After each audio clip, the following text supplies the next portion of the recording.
21st century IAS academy 21 years ప్రస్థానంలో అనేకమైనటువంటి మైలురాళ్ళు ఉన్నాయి. వాటిలో అతి కీలకమైనటువంటిది 2017లో ఇంటిగ్రేటెడ్ ఐఏఎస్ క్యాంపస్ ఏర్పాటు చేయడం.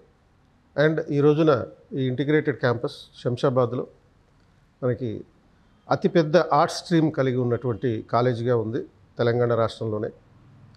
సో ఈ ఆర్ట్స్ స్ట్రీమ్లో ఉన్నటువంటి ఫ్యాకల్టీ పాలిటీ, ఎకానమీ, హిస్టరీ, అలాగే జాగ్రఫీ, ఎథిక్స్, వీటికి సంబంధించినటువంటి ఫ్యాకల్టీ తోటి ఈరోజు మనం ఇంటరాక్ట్ అవుదాం. వాళ్ళు ఏ విధంగా ఈ సివిల్ సర్వీస్ ఆస్పిరెంట్స్కి టీచ్ చేస్తారు అండ్ ప్రీవియస్ ఇయర్ క్వశ్చన్స్ ఆధారంగా, అంటే నార్మల్ గ్రాడ్యుయేషన్ కాకుండా యూపీఎస్సీలో వచ్చేటటువంటి ప్రీవియస్ ఇయర్ క్వశ్చన్స్ ఆధారంగా వాళ్ళు సివిల్ సర్వీస్ ఆస్పిరెంట్స్కి డిగ్రీ స్థాయి నుంచి ఏ విధంగా బోధించడం జరుగుతుంది, ఇటువంటి అంశాలన్నీ తెలుసుకో. సో ఫస్ట్ మనం 21st సెంచరీ ఐఏఎస్ అకాడమీకి చెందినటువంటి శంషాబాద్ ఇంటిగ్రేటెడ్ క్యాంపస్ సంబంధించిన చీఫ్ మెంటర్ భవానీ శంకర్ తోటి మొత్తం ప్రోగ్రామ్ షెడ్యూల్ ఏ విధంగా ఉంటుంది, అలాగే ఈ ప్రోగ్రామ్ కరికులం ఏ విధంగా ఉంటుంది తెలుసుకోవచ్చు. భవానీ శంకర్, సో మనకి ఇది ఆల్మోస్ట్ 2017 నుంచి ఉన్నటువంటి ఇంటిగ్రేటెడ్ క్యాంపస్లో మనం ఇప్పుడు అతిపెద్ద ఆర్ట్స్ స్ట్రీమ్ కలిగినటువంటి కాలేజీ తెలంగాణలో, ఇన్ఫ్యాక్ట్ తెలుగు రాష్ట్రాల్లో అని చెప్పుకోవచ్చు. సో ఎందుకంటే ఈ మధ్యన ఆర్ట్స్ మీద చాలా కాలంగా ఫోకస్ లేదు, కానీ మనం ఆర్ట్స్ మీద ఫోకస్ పెట్టి అంటే బీఏతో పాటు public administration, political science, history, ఇటువంటి అంశాల మీద ఎంఫసైజ్ చేస్తూ మనం ఈ ప్రోగ్రామ్ని ఇనిషియేట్ చేసాం. ఎందుకంటే సివిల్స్ తోటి కంపాటబిలిటీ ఉంటుంది కాబట్టి. So as a chief mentor మీరు కరికులం ఏ విధంగా డిజైన్ చేశారు చెప్పండి. సార్, మనకి ఇంటర్మీడియట్కి ఎన్సీఆర్టీ ఫౌండేషన్ మీద ఫోకస్ చేశాం సార్. అండ్ సివిల్ సర్వీసెస్ ఫౌండేషన్లో భాగంగా వీళ్ళకి క్లాట్, క్యూట్ లాంటి ఇతర ఎగ్జామ్స్ని కూడా ప్రిపేర్ చేయించడం జరుగుతుంది. లాస్ట్ ఇయర్ మన స్టూడెంట్స్ చాలామంది క్లాట్ ఎగ్జామ్లో ఆల్ ఇండియా టాప్ 30 ర్యాంకర్స్ ఉన్నారు. అండ్ క్యూట్లో కూడా మంచి సీట్స్ వచ్చినాయి సార్. అండ్ యూపీఎస్సీ ఫౌండేషన్ ఇవ్వడం వలన వాళ్ళకి aptitude, reasoning, competitive English, GK, current affairs, daily news paper reading is a habit ఒక స్పెసిఫిక్ టైం స్లాట్ ఇవ్వడం జరుగుతుంది. కరెంట్ అఫైర్స్ ఫ్యాకల్టీ ఉంటున్నారు వాళ్ళకి. సో ఇంటర్మీడియట్ సెకండ్ ఇయర్లో వాళ్ళకి డిసెంబర్ టైంలో ఈ క్లాట్ ఎగ్జామ్ ఉంటుంది. దానికి సంబంధించిన ఫౌండేషన్ మనం ఫస్ట్ ఇయర్ నుంచే స్టార్ట్ చేస్తున్నాం. ప్యారలల్గా మనము అకాడమిక్స్ని కూడా ఇందులో ఇంటిగ్రేట్ చేసి తీసుకెళ్తున్నాం సార్.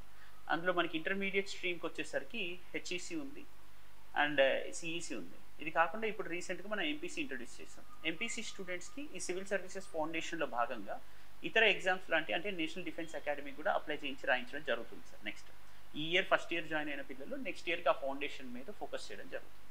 అంటే మనము ఒక అంబ్రెల్లా సిలబస్ పరిధిలో డిఫరెంట్ ఎగ్జామ్స్ని ప్రిపేర్ చేయించడం జరుగుతుంది మన ఇంటిగ్రేటెడ్ క్యాంపస్లో. మనం అనుకున్నాము ఆర్ట్స్ స్ట్రీమ్ అంటే దానివల్ల కెరీర్ ఏమి ఉండదేమో అనేటువంటి ఒక అపోహ ఉంది. దాన్ని తొలగించే ఉద్దేశంతో ఇక్కడ ఉన్నటువంటి ఎమినెంట్ ఎక్స్పర్ట్స్ వాళ్ళకు ఉన్నటువంటి నాలెడ్జ్ని షేర్ చేసుకుంటే కొంతమంది పేరెంట్స్కి కెరీర్ ఓరియంటెడ్ అవేర్నెస్ అనేది వస్తుంది. దానివల్ల పిల్లల్ని కంపల్సరీ ఒకటే స్ట్రీమ్లో పంపించి వాళ్ళకి వేరే కెరీర్ ఆపర్చునిటీ లేని పరిస్థితి లేకుండా ఉంటుంది.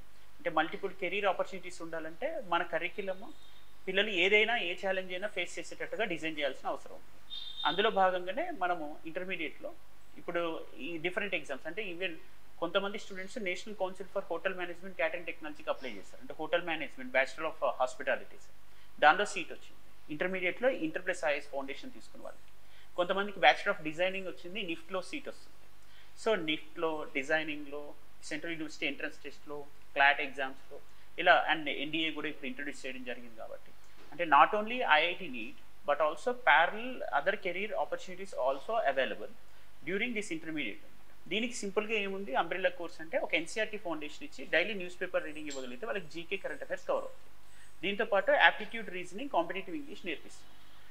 This is called our integrated intermediate related programme అనమాట. This is integrated means holistic, అన్నీ కలిపి ఉంటాయి. ఇంట్లో కెరీర్ ఆపర్చునిటీస్ ఉంటాయి, కాంపిటేటివ్ ఎగ్జామ్ ఉంటుంది అండ్ హైయర్ ఎడ్యుకేషన్ పర్సూ చేయడానికి కావాల్సిన స్కిల్స్ ఉంటాయి. ఇంటర్మీడియట్ తర్వాత ఇంకా డిగ్రీ విషయానికి వచ్చేసరికి డిగ్రీలో మనము యాప్టిట్యూడ్ ఆఫ్టర్నూన్ అనేది పెట్టేస్తాము. కంపల్సరీ ఎవ్రీ ఆఫ్టర్నూన్ అందరూ యాప్టిట్యూడ్ వింటుంటారు. దీంతోపాటు క్యాట్ ఎగ్జామ్ ప్రిపేర్ అవ్వాలన్నా, క్యూట్ ప్రిపేర్ అవ్వాలన్నా, క్లాట్ ప్రిపేర్ అవ్వాలన్నా, ఇంకా యూపీఎస్సీ కండక్ట్ చేసే ఇతర ఎగ్జామ్ సిఏపిఎఫ్, సిడిఎస్ కూడా అప్లై చేస్తున్నారు. అండ్ డిగ్రీ సెకండ్ ఇయర్లో ఉన్న కొంతమంది students higher secondary level exam ఎస్ఎస్సిని కూడా క్లియర్ చేసే స్థాయికి వచ్చారు. ఇప్పుడు కొంతమంది స్టూడెంట్స్ మెడికల్ లాంటి వాళ్ళు బాగా చదువుతున్న వాళ్ళకి అంటే డిగ్రీలో కూడా కంపల్సరీ మనము అన్ని కాంపిటేటివ్ ఎగ్జామ్స్ ఇంటిగ్రేట్ చేసేటట్టుగా ఈ ప్రోగ్రామ్ డిజైన్ చేసి తీసుకెళ్తున్నాము. ఫస్ట్ ఇయర్లో వాళ్ళకి ఎన్సీఆర్టీ ఫౌండేషన్ ఇస్తున్నాము అండ్ ఫస్ట్ సెమిస్టర్లో అది ఫినిష్ అవుతుంది. అండ్ సెకండ్ సెమిస్టర్ నుంచి కంపల్సరీ అడ్వాన్స్ కోర్స్ అన్ని polity, history, geography, economy, SNT అంతా జనరల్ స్టడీస్ని అడ్వాన్స్ లెవెల్లో యూపీఎస్సీ స్టాండర్డ్లో ఇవ్వడం జరుగుతుంది. ఆల్మోస్ట్ మనకి డిగ్రీ థర్డ్ ఇయర్కి వచ్చేసరికి ఫస్ట్ సెమ్ ఫినిష్ చేసేసరికి టోటల్ యూపీఎస్సీ సిలబస్ ఫినిష్ అవుతుంది. ఆ తర్వాత వాళ్ళకి మెంటర్షిప్ సెషన్ ఉంటుంది. ఆ మెంటర్షిప్లో డైలీ టెస్ట్ పెట్టడము, వీక్లీ టార్గెట్స్ ఇవ్వడము, వాటికి ఒక మెంటర్ ఉండి ఫీడ్బ్యాక్ ఎవాల్యుయేషన్ ఇవ్వడము, ఆన్సర్ రైటింగ్ స్కిల్స్ నేర్పించడము. ఇవి కాకుండా మళ్ళీ extra curricular, co curricular activities ఇందులో ఇంటిగ్రేట్ చేశాము. ఎక్స్ట్రా కో కరిక్యులర్ యాక్టివిటీస్లో కంపల్సరీ వాళ్ళకి ఎవ్రీ వీకెండ్ సాటర్డే వచ్చేసరికి సింపోజియం కండక్ట్ చేయడము, ఒక ఇష్యూ మీద వాళ్ళు రీసెర్చ్ ఆర్టికల్ పబ్లిష్ చేసుకోగలిగే స్థాయికి తీసుకెళ్లడము, దాంతోపాటు స్పీకథాన్స్ కండక్ట్ చేయడము, అండ్ మాక్ యుఎన్ఓ కండక్ట్ చేయబోతున్నాము బిఫోర్ సంక్రాంతి ఉంది. యునైటెడ్ నేషన్స్ సంబంధించిన రిప్రజెంటేటివ్స్గా మన పిల్లలు వెళ్ళి మాట్లాడడము, అండ్ డిబేట్స్ కండక్ట్ చేయడము, డెమోక్రసీ పైన, ఎడ్యుకేషన్ పైన, ఇలా అండ్ న్యూ పాలసీస్ పైన డిస్కస్ చేయడం, ఇవన్నీ కూడా నేర్పిస్తున్నాం మనం అడిషనల్గా. సో ఆన్సర్ రైటింగ్ స్కిల్స్ ఉంటాయి, కమ్యూనికేషన్ స్కిల్స్ ఉంటాయి, లీడర్షిప్ క్వాలిటీస్ అన్నీ ఇంటిగ్రేట్ చేసి తీసుకెళ్తున్నటువంటి వన్ స్టాప్ సొల్యూషన్గా మనం ఇంటిగ్రేటెడ్ క్యాంపస్ని తీర్చిదిద్దడం జరుగుతుంది సార్. ఇందులో డిగ్రీ ప్లస్ ఐఏఎస్ ఫౌండేషన్ ఈ విధంగా ఉంటుంది. దానికి సంబంధించినటువంటి ఒక సమిధలుగా నిలిచినటువంటి వ్యక్తులు మన ఫ్యాకల్టీ టీం. ఈ ఫ్యాకల్టీ సపోర్ట్ లేకపోతే మన క్యాంపస్ ఇంత సక్సెస్ అవ్వడానికి ఆస్కారం లేదు. ఈ విధంగా ఫ్యాకల్టీ ఎవరైతే మనకు సపోర్ట్ చేస్తున్నారో వాళ్ళందరినీ మన మొత్తం ఇంటిగ్రేటెడ్ క్యాంపస్ తరఫున అభినందిస్తూ పరిచయం చేయాలనే ఉద్దేశంతో ఈ ఇంటరాక్షన్ అనేది ఏర్పాటు చేయడం జరిగింది. సో ఫ్యాకల్టీని జనరల్గా ఎవరు చూపించరు, పబ్లిక్లో డిస్ప్లే చేయరు. మనం ఆ డిస్ప్లే చేస్తున్నామంటే మనకు వాళ్ళ మీద ఉన్న ట్రస్ట్, వాళ్ళకి మన మీద ఉన్నటువంటి ట్రస్ట్, అండ్ వాళ్ళకు ఉన్నటువంటి ఎఫిషియన్సీ, ఇవన్నీ కూడా కాంట్రిబ్యూట్ చేస్తున్నాయి. అండ్ ఫైనలీ ఏంటంటే ఇంటిగ్రేటెడ్ యాక్టివిటీ అనేది ఒక combination of curricular activities, co curricular activities and extra curricular activities. So curricular యాక్టివిటీస్లో భాగంగా అకాడమిక్స్ ఉంటాయి, కో కరికులర్ యాక్టివిటీస్లో భాగంగా ఈ అకాడమిక్స్కి సంబంధించినటువంటి ప్రాక్టికల్ ఆస్పెక్ట్స్ లైక్ ఎంయూఎన్ లాంటివి ఉంటాయి, డిస్కషన్స్, డిబేట్స్ ఉంటాయి. ఎక్స్ట్రా కరికులర్ యాక్టివిటీస్లో భాగంగా స్పోర్ట్స్, ఫిజికల్ ఎక్సర్సైజెస్, ఇటువంటివన్నీ కంబైన్డ్గా. అంటే నేనైతే ఇప్పటిదాకా ఏ పేరెంట్కి మీ అమ్మాయిని, మీ అబ్బాయిని ఐఏఎస్ని చేస్తానని ప్రామిస్ చేయలేదు. But one thing I promised, that I will transform your child into A best citizen of the country. ఒక ఉత్తమ పౌరుడిగా తీర్చిదిద్దగలం అనేటటువంటి ప్రామిస్ అయితే చేయగలుగుతాం. ఎప్పుడైతే ఈ మూడు కలిసి ఉంటాయో అప్పుడు ఆటోమేటిక్గా ఇది జరుగుతుంది. అండ్ జనరల్గా సివిల్స్ ప్రిపరేషన్లో ఎక్కువ మంది అభ్యర్థులు భయపడే సబ్జెక్టు ఎకనామిక్స్. ఇండియన్ ఎకానమీ మనకి సివిల్స్లో ఉంటుంటుంది. ఆ ఇండియన్ ఎకానమీకి సంబంధించి మనతోటి చర్చించడానికి, అంటే ఆ ఎకానమీని ఏ విధంగా చెప్పడం జరుగుతుంది. ఎందుకంటే సార్ ఎకానమీ చెప్తే పిల్లలు కేరింతలు కొడతారు. ఎందుకు కేరింతలు కొడతారన్నారు బాబు అని అడిగితే ఒక డ్రై సబ్జెక్ట్ అనుకునేదాన్ని ఒక ల్యూసిడ్గా చాలా సరళంగా బోధించేటటువంటి స్కిల్ ఆయనకుంది కాబట్టి. సో శ్రవణ్ గారు, సో ఎకానమీ ఫోకస్ ఏంటి, అసలు ఎకానమీ ఎందుకు నేర్చుకోవాలి సివిల్స్ ఆస్పిరెంట్స్? సార్ యాక్చువల్గా ఎకానమీ అన్నది one of the 4 pillars of general స్టడీస్లో ఒక కీలకమైన సబ్జెక్ట్గా మనం చెప్తూ ఉంటాం. అండ్ ఈ కాంపోనెంట్ని, ఈ సబ్జెక్ట్ని మనము చాలా ఫ్రమ్ ద వెరీ స్క్రాచ్ నుండి పిల్లలకి నర్చర్ చేయడం జరుగుతుంది సార్ మన క్యాంపస్లో. అండ్ ఇన్ఫ్యాక్ట్ మొన్న రీసెంట్గా వార్తల్లో ఉన్నటువంటి రీటైల్ ఇన్ఫ్లేషన్ అన్న టాపిక్ ఏదైతే ఉందో ఆ టాపిక్ అశోక్ నగర్లో పిల్లలు చాలా తక్కువ మంది ఆన్సర్ చేయగలుగుతున్నారు. వేరేస్ మన D3 పిల్లలు, D2 పిల్లలు చాలా అడ్వాన్స్డ్గా రీటైల్ ఇన్ఫ్లేషన్ గురించి మాట్లాడగలుగుతున్నారు అని అంటే the way they are looking at the subject is very effective sir. And degree pass అయిన తర్వాత, ఈ మధ్య సెలెక్షన్స్ అన్నీ కూడా డిగ్రీ పాస్ అయిన తర్వాత ఫస్ట్ అటెంప్ట్, సెకండ్ అటెంప్ట్లో ఎవరైతే క్రాక్ చేస్తున్నారో వాళ్ళు కూడా ఎక్కువ మంది they are nurturing the subject from the very graduation ఉండే ఆ సబ్జెక్ట్ని గ్రాప్ చేస్తున్నారు. అట్ ద సేమ్ టైం మనం ఇక్కడ క్లాసెస్లో ఎన్సీఆర్టీ నుండి అన్ని అడ్వాన్స్డ్ లెవెల్ వరకు ప్రతి కాంపోనెంట్ని కూడా కరెంట్ లింకేజ్. ఎకానమీ ఎలాంటి సబ్జెక్ట్ అంటే sir, it requires statistical understanding plus dynamic approach. ఆ రెండింటినీ కూడా నేను ఇన్కల్కేట్ చేస్తూ క్లాసెస్లో పిల్లలకు బోధించడం జరుగుతుంది. అట్ ద సేమ్ టైం ఇదే ఎకానమీ అనే సెగ్మెంట్ పిల్లలకు నేను క్లాస్లో కూడా చెప్తూ ఉంటాను sir. Like it is not just helpful during your preparation but after your selection also. Selection తర్వాత కూడా మీరు నిత్యం ఉండేటటువంటి సబ్జెక్ట్ ఎకానమీ. సెలెక్షన్ తర్వాత మీకు అంటే ఇక్కడ హిస్టరీ, పాలిటీ ఫ్యాకల్టీస్ కూడా ఉన్నారు. సెలెక్షన్ తర్వాత మీ చీఫ్ మినిస్టర్, చీఫ్ సెక్రటరీ మీకు కాల్ చేసి సింధు నాగరికత అంటే ఏంటో ఎవరు అడగరు. కానీ సెలెక్షన్ తర్వాత మీ చీఫ్ మినిస్టర్, మీ చీఫ్ సెక్రటరీ మీకు కాల్ చేసి అడిగేది మీ జిల్లాలో ఎంఎస్పి ఎంతమందికి అందుతుంది, మినిమం సపోర్ట్ ప్రైస్ అంటాం, మీ జిల్లాలో ఎంతమంది లబ్ధిదారులు ఉన్నారు, బెనిఫిషరీస్ ఎంతమంది ఉన్నారు, ఎంతమందికి ఆవాస్ యోజన ఇల్లులు అందినాయి. సో ఆ డేటాబేస్ అన్నది మీరు మెయింటైన్ చేయాలి అని అంటే definitely post your selection also economy మిమ్మల్ని రిటైర్మెంట్ వరకు వదలనటువంటి సబ్జెక్ట్ అని చెప్పి నేను క్లాసెస్లో కూడా పిల్లలకు చెప్తూ ఉంటాను. అదే రకంగా ఆ మోటివేషన్ని కంటిన్యూ చేస్తూ పిల్లలకు ఐల్ బి టీచింగ్ సార్. ఇప్పటివరకు సక్సెస్ఫుల్గా అన్ని బ్యాచెస్లో కూడా ఎకానమీ అన్నది టీచ్ చేయడం జరిగింది. And people are really enjoying the subject a lot. మీరు అన్నట్టు dry subject sir, but very important subject. Preliminary examination UPSC తీసుకుంటే ప్రిలిమినరీ ఎగ్జామినేషన్లో 20 మార్క్స్ వెయిటేజ్ ఉన్నటువంటి సబ్జెక్ట్ అది. Mains examination at least 8 to 10 questions economy నుండి వచ్చేటటువంటి సబ్జెక్ట్ కాబట్టి దానికి అదే ఇంపార్టెన్స్ ఇస్తూ మనము ఈ కేపీఐఎస్ ఇంటిగ్రేటెడ్లో వీఆర్ టీచింగ్ సార్. సో 2024 మెయిన్స్లో ఆల్మోస్ట్ 110 మార్కులు ఎకానమీ నుంచే వచ్చినాయి. అవును సార్. సో దాని సిగ్నిఫికెన్స్ అంత ఉంది. అంటే ఈ ఎకానమీ లేకుండా అసలు సివిల్స్ ప్రిపరేషనే లేదని చెప్పొచ్చు ఒక రకంగా. సివిల్ సర్వెంట్ అయ్యాక కూడా ఎకానమీ అనేది ఉపయోగపడుతుంది. అండ్ ఇన్ఫ్యాక్ట్ మన నిత్య జీవితంలో కూడా ఎకానమీ ఉపయోగపడుతుంది. అండ్ తర్వాత ఈ సివిల్స్ ప్రిపరేషన్లో మొదటి రోజు నుంచి కూడా అభ్యర్థులు చదివే సబ్జెక్టుల్లో పాలిటీ, హిస్టరీ ఉంటాయి. కొంతమంది హిస్టరీ చదువుతుంటే ఇదేదో మిస్టరీ అనుకుంటారు, చదివేసిన తర్వాత చరిత్రహీనులు అయిపోయావు అనుకుంటారు. కానీ ఈ చరిత్ర లేకపోతే ఈ హిస్టరీ అనేది ఏదైతే ఉందో ఆ హిస్టరీలో ఉన్నటువంటి అసలు విషయాన్ని, అంటే దాంట్లో ఉన్నటువంటి స్పిరిట్ని మొత్తం ఏ ఉద్దేశంతో యూపీఎస్సీ ఎగ్జామ్లో పెట్టారు. అండ్ హిస్టరీ సైదేశ్వర్ సార్ తప్ప ఇంకా వేరే వాళ్ళు చెప్పకూడదు అనేటటువంటి కమిట్మెంట్ తోటి పిల్లలు ఉండిపోతారు ఒక్కసారి ఆయన క్లాస్కి వెళ్ళి వచ్చారంటే. సో ఎందుకు ఆయన క్లాస్కి వెళ్తే ఆయన క్లాస్ ఒక ఓపీఎం లాగా మారిపోతుంది ఆస్పిరెంట్స్కి. సో సైదేశ్వర్ గారు, సో ఈ సైదేశ్వర్ అంటే ఏంటి first meaning? No sir, actually it's a kind of composite culture sir. Sufi saint Sayyid and Ishwar. So దానికి హిస్టరీకి ఏమైనా రిలేషన్ ఉందా? ఓకే. సో అదే మన డిగ్రీ అండ్ ఇంటర్మీడియట్ స్టూడెంట్స్కి మీరు ఇంటిగ్రేటెడ్ స్థాయిలో ఈ సివిల్స్ హిస్టరీ టీచ్ చేస్తున్నారు. సో అంటే ఇంటిగ్రేటెడ్ నుంచి మనకి ఇవన్నీ చదువుకోవాల్సినటువంటి అవసరం ఉందని అంటారు చాలామంది పేరెంట్స్ అడిగే డౌట్ అనమాట. అవును సార్.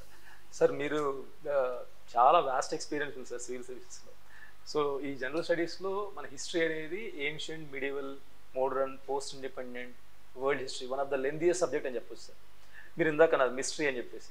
సో మిస్టరీగా ఎందుకు కనిపిస్తుంది అంటే మనం ఎక్కువగా ఫోకస్ చేసేది ఫ్యాక్ట్స్, బ్యాటిల్స్, ఇయర్స్, అనే కింగ్స్ నేమ్స్, టైటిల్స్, వీటి మీద ఎక్కువ ఫోకస్ చేయడం వల్ల పిల్లలకి తెలియకోకుండానే ఒక బోర్డమ్ ఫీల్ అవుతారు. సో మనం ఇక్కడ ఎలా టీచ్ చేస్తామంటే దీన్ని ఒక నెరేటివ్గా, ఒక స్టోరీ చెప్పినట్టుగా, మళ్ళీ స్టోరీ అంటే స్టోరీతో విత్ అనాలిసిస్, రీజన్స్తో, లాజిక్స్తో ప్రతిదాన్ని అలా అనలిటికల్గా ప్రొజెక్ట్ చేయడం వల్ల పిల్లలకు ఒక ఇంట్రెస్ట్ వస్తుంది సార్. రెండవది ఏంటంటే అసలు యూపీఎస్సీకి ఎందుకు అవసరం సివిల్ సర్వీసెస్లో ఇండియన్ హిస్టరీ ఎందుకు అవసరం? ఒక యూపీఎస్సీ ఆస్పిరెంట్కి హిస్టరీ యొక్క ఉపయోగం ఏంటి? ఇందాక శ్రవణ్ గారు అన్నారు మినిస్టర్ ఫోన్ చేసి ఎకానమీ గురించి అడుగుతాడు కానీ ఇండస్ వ్యాలీ సివిలైజేషన్ గురించి అడగదు. మరి దానికి మీరు ఎట్లా కౌంటర్ ఇస్తారు చెప్పండి? కౌంటర్ లాగా ఏం కాదు sir. For example you are governing the people sir, you are not governing the land, you are not just only governing the mineral resources. When you are governing the people, you must understand the psyche of people, attitude of people, behavior of people that were very much ingrained in the customs, traditions of this mean religion, faith of this mean society.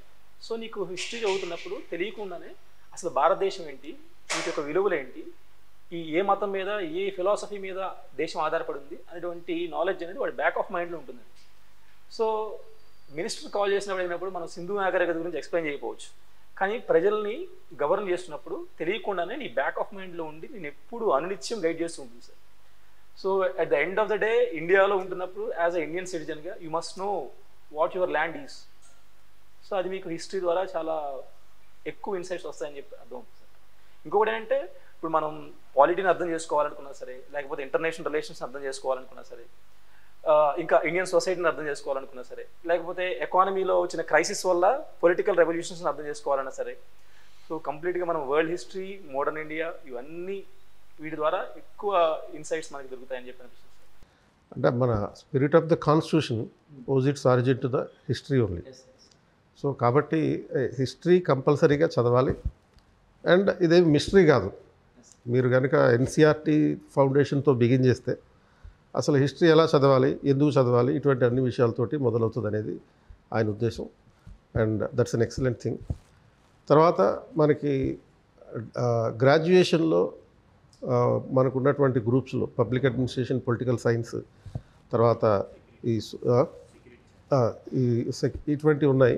And so public administration and internal security. So ఈ రెండింటిని మనకి ఈ degree ఇంటిగ్రేటెడ్లో teach చేసేటటువంటి అనిల్ గారు ఉన్నారు. So Anil public administration ఒక ఆప్షనల్గానూ ఉపయోగపడుతుంది, as well as మన గ్రాడ్యుయేషన్లో కూడా ఒక కీలకమైనటువంటి సబ్జెక్ట్గా ఉంది. అండ్ దీనికి ఇంటర్నల్ సెక్యూరిటీకి ఏ విధంగా మనం కనెక్షన్ పెట్టుకుంటాం. ఇప్పుడు ఫస్ట్ అండర్ గ్రాడ్యుయేట్ ప్రోగ్రాంలో అసలు పబ్లిక్ అడ్మినిస్ట్రేషన్ ఎందుకు కావాలంటే, ఇందాక మీరు చెప్పినట్టు, శ్రవణ్ సార్ చెప్పినట్టు, ఎకానమీ ఎంత ఇంపార్టెంటో, హిస్టరీ ఎంత ఇంపార్టెంటో, పాలిటీ ఎంత ఇంపార్టెంటో, ఈ అన్ని డొమైన్స్ని ఇంటిగ్రేట్ చేసుకొని ఆ నాలెడ్జ్ అనేది గ్యాదర్ చేసుకుంటేనే ఒక కంట్రీని ఎలా ఎఫెక్టివ్గా, ఎఫిషియెంట్గా గవర్న్ చేయొచ్చు, అడ్మినిస్ట్రేషన్ ఎలా మనం ముందుకు తీసుకెళ్ళవచ్చు, అంటే as a civil servant how much willing to serve the people అనేది మీరు చేయాలి అంటే ప్రతి ఆస్పెక్ట్ మీద మనకి ఈ నాలెడ్జ్ అనేది కావాలి. సో అండర్ గ్రాడ్యుయేట్ ప్రోగ్రాంలో బేసిక్గా ఏం చేస్తామంటే ఈ అడ్మినిస్ట్రేటివ్ ఆస్పెక్ట్స్ థియరిటికల్గా ఎలా ఎవాల్వ్ అవుతా వచ్చినాయి, ఆ ఎవల్యూషన్తో పాటు in practice, in reality Indian administrative సెటప్ని ఎలా ఎస్టాబ్లిష్ చేసుకున్నాం, యూనియన్ లెవెల్లో ఎలా ఉంటుంది, స్టేట్ లెవెల్లో ఎలా ఉంటుంది, లోకల్ లెవెల్లో ఎట్లా ఉంటుంది. సో ఈ అడ్మినిస్ట్రేటివ్ ఆస్పెక్ట్స్ని థియరిటికల్గా ప్రాక్టీస్లోకి తీసుకొచ్చి ఒక ఇండివిజువల్ ఆర్గనైజేషన్లో ఎట్లా బిహేవ్ చేస్తూ ఉంటాడు, వాడికి ఉన్న మోటివేషనల్ ఫ్యాక్టర్స్ ఏంటి, వాడికి ఉన్న సోషల్ రిలేషన్షిప్స్ ఎట్లా ఎస్టాబ్లిష్ చేసుకోవాలనుకుంటాడు. దీంతోపాటు చేంజింగ్ కంటెంపరీ టైమ్స్లో ఈ 21st సెంచరీలో మనకు మేజర్గా గ్లోబల్ సినారియోలో చాలా డెవలప్మెంటల్ డైనమిక్స్ టేకప్ అవుతూ ఉన్నాయి. So with changing trends, market approach మారడం వల్ల, ఎకానమీలో చేంజెస్ రావడం వల్ల ఇవన్నీ ఆస్పెక్ట్స్ని అడ్మినిస్ట్రేషన్లో ఇంటిగ్రేట్ చేసుకొని అడ్మినిస్ట్రేటివ్ సిస్టమ్స్ ఎట్లా ఎవాల్వ్ అవుతా వెళ్ళాలి, దానికంటూ పబ్లిక్ చాయిస్ అప్రోచ్ అని, న్యూ పబ్లిక్ మేనేజ్మెంట్ అని, ఇలాంటి థియరీస్ని ప్రాక్టికల్గా మనం ఎలా చూస్తున్నాం అనే ఆస్పెక్ట్ మీద స్టూడెంట్కి అవగాహన వస్తే ఏ డొమైన్ నుంచి వచ్చినా, ఏ సబ్జెక్ట్లో మీరు ఎక్స్పర్ట్ అయినా, అల్టిమేట్గా end of the day you have to become a good administrator, whether you're getting into civil servant or whether you're doing any kind of public service or even for that matter private సర్వీస్లోకి వెళ్ళినా కూడా administration మీద knowledge లేకుండా ఏ మనిషి కూడా ఎఫెక్టివ్గా life అనేది lead చేయలేరు. సో ఈ డైమెన్షన్లో పబ్లిక్ అడ్మినిస్ట్రేషన్ అనేది వాళ్ళకి తెలియకుండానే వాళ్ళని ఒక, మీరు చెప్పినట్టు, ఒక బెస్ట్ సిటిజన్గా ఎవాల్వ్ అవ్వడానికి ఇది చాలా తోడ్పడుతూ ఉంటుంది. ఇది పబ్లిక్ అడ్మినిస్ట్రేషన్. ఇది కాకుండా public administration, as I told you, it is a broader umbrella term. దీనిలో లా అండ్ ఆర్డర్ ఉంటుంది, అన్ని ఆస్పెక్ట్స్ని కూడా ఇంటిగ్రేట్ చేసుకుంటూ ఎలా గవర్న్ చేస్తున్నాం అనేది మాట్లాడుతూ ఉంటాం. మేజర్ ఇంపార్టెంట్ ఆస్పెక్ట్ యూపీఎస్సీ ప్రిపరేషన్లో ఇంటర్నల్ సెక్యూరిటీ అనే కాంపోనెంట్ కూడా ఉంటుంది.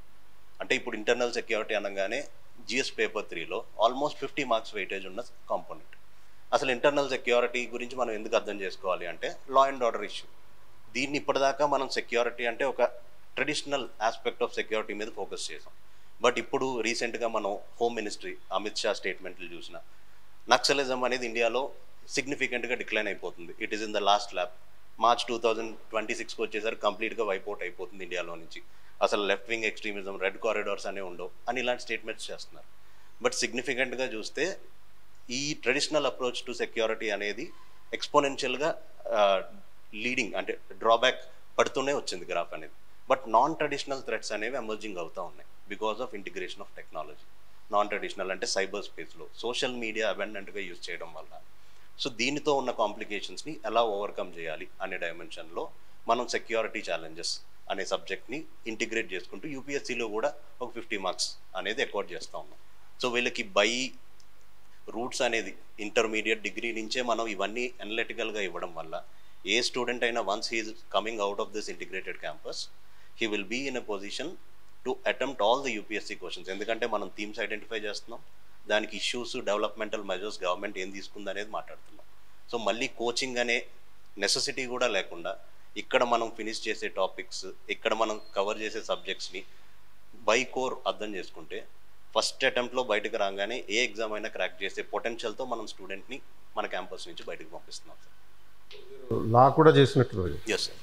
సో మీకు ఈ పబ్లిక్ అడ్మినిస్ట్రేషన్ అండ్ లా ఈ రెండింటికి కూడా కనెక్టివిటీ బాగుంటుంది. అడ్మినిస్ట్రేటివ్ లా అనే ఒక యూనిట్ కూడా ఉంటుంది. సో మీకు లాకి సంబంధించిన అంశాలు కూడా వీళ్ళకి డిస్కస్ చేస్తుంటారు. చెప్తాం సార్. ఇప్పుడు మనం ఎవల్యూషన్ ఆఫ్ అడ్మినిస్ట్రేటివ్ లాలో కూడా అసలు మనం ఆంగ్లో సెక్షన్ లా ఏంటి, కాంటినెంటల్ లా ఏంటి, ఎక్కడి నుంచి మనం ఇప్పుడు సిపిసి, సిఆర్పిసి, ఐపీసీల నుంచి కొత్త చట్టాలు తీసుకొచ్చాం. సో దీనిలో ఉన్న కామన్ క్యారెక్టరిస్టిక్స్, ట్రైట్స్ ఏంటి, అడ్మినిస్ట్రేటివ్ ఎథిక్స్లో మనం ఫాలో అయిన లీగల్ ప్రొవిజన్స్ ఏముంటాయి, దాంట్లో కాన్స్టిట్యూషనల్ ప్రొవిజన్స్ ఏముంటాయి, ఇవన్నీ ఇంటిగ్రేట్ చేసుకుంటూ డెలిగేటెడ్ లెజిస్లేషన్ అంటాం, సబార్డినేట్ లెజిస్లేషన్ అంటాం. ఈ ఆస్పెక్ట్స్ అన్నీ కూడా మనం రైట్ ఫ్రమ్ ద బిగినింగే కరిక్యులంలో పార్ట్ అండ్ పార్సల్స్. ఈ కోర్ సబ్జెక్ట్లో జాగ్రఫీ ఒకటి, అంటే పాలిటీ, ఎకానమీ, హిస్టరీ తర్వాత జాగ్రఫీ కూడా, అంటే యూపీఎస్సీ చాలా ఎంఫసైజ్ చేస్తూ ప్రిలిమ్స్లోనూ పెట్టారు, అలాగే మెయిన్స్లో కూడా జాగ్రఫీకి సంబంధించినటువంటి ఆస్పెక్ట్స్ ఉంటుంటాయి. ఈ జాగ్రఫీ తోటి మళ్ళీ ఎన్వైరన్మెంట్, డిజాస్టర్ మేనేజ్మెంట్ కూడా కవర్ అవుతుంటాయి, దానికి కూడా కనెక్టివిటీ ఉంది. అయితే ఇప్పుడు suppose there is a statement like history is decided by the geography అని. సో అటువంటి కీలకమైనటువంటి జాగ్రఫికల్ ఆస్పెక్ట్స్ మీరు ఆస్పిరెంట్స్కి ఒక మల్టీ డైమెన్షనల్ అప్రోచ్లో టీచ్ చేయాల్సి ఉంటుంది. అంటే దీంట్లో భాగంగా ఈ అంటే జాగ్రఫీ అనేది కొంచెం సైంటిఫిక్గా ఉంటుంది మిగతా సబ్జెక్ట్స్ కంపేర్ చేసినప్పుడు. మన స్టూడెంట్స్ ఏమో ఆర్ట్స్ స్టూడెంట్స్. సో దీన్ని ఏ విధంగా ఓవర్కమ్ చేయడం జరుగుతుంది? సార్ యాక్చువల్గా జాగ్రఫీ అంటే అందరూ కూడా ఒక ఆర్ట్ సబ్జెక్ట్ అని ఫీల్ అవుతూ ఉంటారు, కానీ మనం దాన్ని టెక్నికల్గా అబ్జర్వ్ చేస్తూ ఉంటే ఇది ఒక సైంటిఫిక్ సబ్జెక్ట్ కింద మనకు అనిపిస్తూ ఉంటుంది. సో ఇక్కడ మన క్యాంపస్లో అయితే స్టూడెంట్స్కి అసలు ఇది ఒక సైన్స్ ఫీల్డ్ అనే ఫీలింగ్ రాకుండా వాళ్ళకి ఇంకా జాగ్రఫీ సార్ ఇంకా నెక్స్ట్ క్లాస్లో ఏం చెప్తారు అంటూ ఒక ట్విస్ట్ క్రియేట్ చేసి వాళ్ళు ఒక క్యూరియాసిటీ జనరేట్ చేసి మేము కూడా ఒక టాపిక్ తీసుకొని ఎక్స్ప్లెయిన్ చేస్తాం సార్ అన్న లెవెల్కి మనం ప్రిపేర్ చేపిస్తున్నాం సార్. అండ్ ఇక్కడ అసలు జాగ్రఫీ ఎందుకు నేర్చుకోవాలని ప్రతి ఆస్పిరెంట్ కూడా ఒక క్వశ్చన్ అడుగుతూ ఉంటాడు. అయితే వాళ్ళకందరికీ కూడా చెప్పే సమాధానం ఏంటంటే అల్టిమేట్గా మనం రూల్ చేయాల్సింది and once becoming IAS are IPS officer ఏదో ఒక రీజన్కి వెళ్ళి అక్కడ రూల్ చేస్తూ ఉంటాం. సో ఆ రీజియన్ జాగ్రఫీ కండిషన్స్ ఎలా ఉన్నాయి, అక్కడ ఉండే సిటిజన్స్కి ఎటువంటి జియోగ్రఫికల్ కండిషన్స్ అయితే సెట్ అవుతూ ఉంటాయి. సో ఆ క్లైమేట్కి తగ్గట్టుగా మనం ఎక్యుములేట్ అయ్యి అక్కడ ఉన్న సిటిజన్స్ సర్వ్ చేస్తూ ఉండాలి. సో మనకి ఈ overall Indian Geography, world Geography clear కట్గా అర్థమైనప్పుడు ఈ అడ్మినిస్ట్రేషన్ చాలా ఈజీ అయిపోతుంది. ఒకవేళ నార్త్ ఈస్టర్న్ రీజన్స్ నాటికి వెళ్ళినప్పుడు ఆర్ వెస్టర్న్ ఘాట్స్ రీజన్ వాటికి ఎప్పుడు వెళ్ళినప్పుడు మనకి కంటిన్యూస్ చూస్తూ ఉంటాం, లైక్ అక్కడ ఫ్లడ్స్ రావడం కానీ ఆర్ ఇన్సర్జెన్సీ మూమెంట్స్ రావడం కానీ వీటన్నిటికి చాలా దగ్గరికి సంబంధాలు ఉంటాయి అన్నమాట. సో వీటిని జాగ్రఫీ పాయింట్ ఆఫ్ వ్యూలో అర్థం చేసుకుంటూ ఏ రీజియన్లో ఎటువంటి డిజాస్టర్స్ వస్తున్నాయి, వాటి మిటిగేషన్ ఎఫెక్ట్స్ ఏం తీసుకోవాలి, సిటిజన్స్ని ఎలా మనం ముందుకు తీసుకెళ్ళి నడిపించాలి, వీటిని చాలా క్లియర్గా మనం నేర్చుకోవచ్చు. అండ్ ఇక్కడ ప్రజెంట్ మనకి ట్రెండ్కి తగ్గట్టుగా మనం జాగ్రఫీని ఇక్కడ టీచ్ చేస్తున్నాం సార్. లైక్ ఇంతకుముందు జాగ్రఫీ అంటే ఓన్లీ స్టాటిక్ పార్ట్ మాత్రమే అడిగేవాళ్ళని చెప్పేసి అని ఒక ఫిలాసఫీ ఉండేది. కానీ ఇప్పుడు అదే జాగ్రఫీని ఒక డైనమిక్ పార్ట్ కింద మన యూపీఎస్సీ అవ్వచ్చు, లేదంటే వేరియస్ ఎగ్జామ్స్ అన్ని కండక్ట్ చేస్తున్నటువంటి బాడీస్ అన్నీ కూడా అదే ప్యాటర్న్ ఫాలో అవుతున్నాయి. సో ఆ కరెంట్ ఇష్యూస్ని మన స్టాటిక్ పోర్షన్తో కంబైన్ చేసుకొని ఈ జాగ్రఫీని ఇంకా ఎఫెక్టివ్గా, ఇన్నోవేటివ్గా మనం ముందుకు తీసుకెళ్తున్నాం సార్. దీనికి మన ఇన్స్టిట్యూట్ తరఫున డిజిటల్ బోర్డ్స్ కూడా సప్లై చేశారు సార్. దానికి యాక్చువల్గా చెప్పాలంటే బిగ్గెస్ట్ సెల్యూట్ చెప్పొచ్చు సార్.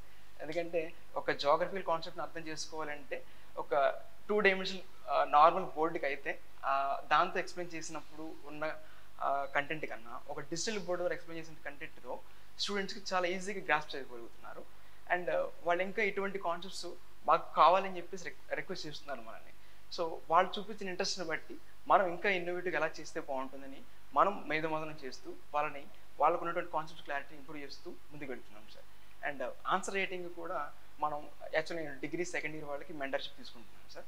సో వాళ్ళకి కూడా అసలు మెయిన్స్ ఆన్సర్ రైటింగ్ స్టార్టింగ్ నుంచి ఎలా రాయాలి, దీనికి సంబంధించిన మేధోమథనం కూడా మనం చేస్తున్నాం సార్. సో ఇలా టీచ్ చేస్తారు కాబట్టి కాన్సెప్షన్లో నేను విన్నది ఏంటంటే మీకు స్టూడెంట్స్లో చాలామంది ఎక్కువ ఫ్యాన్స్ ఉన్నారండి. సో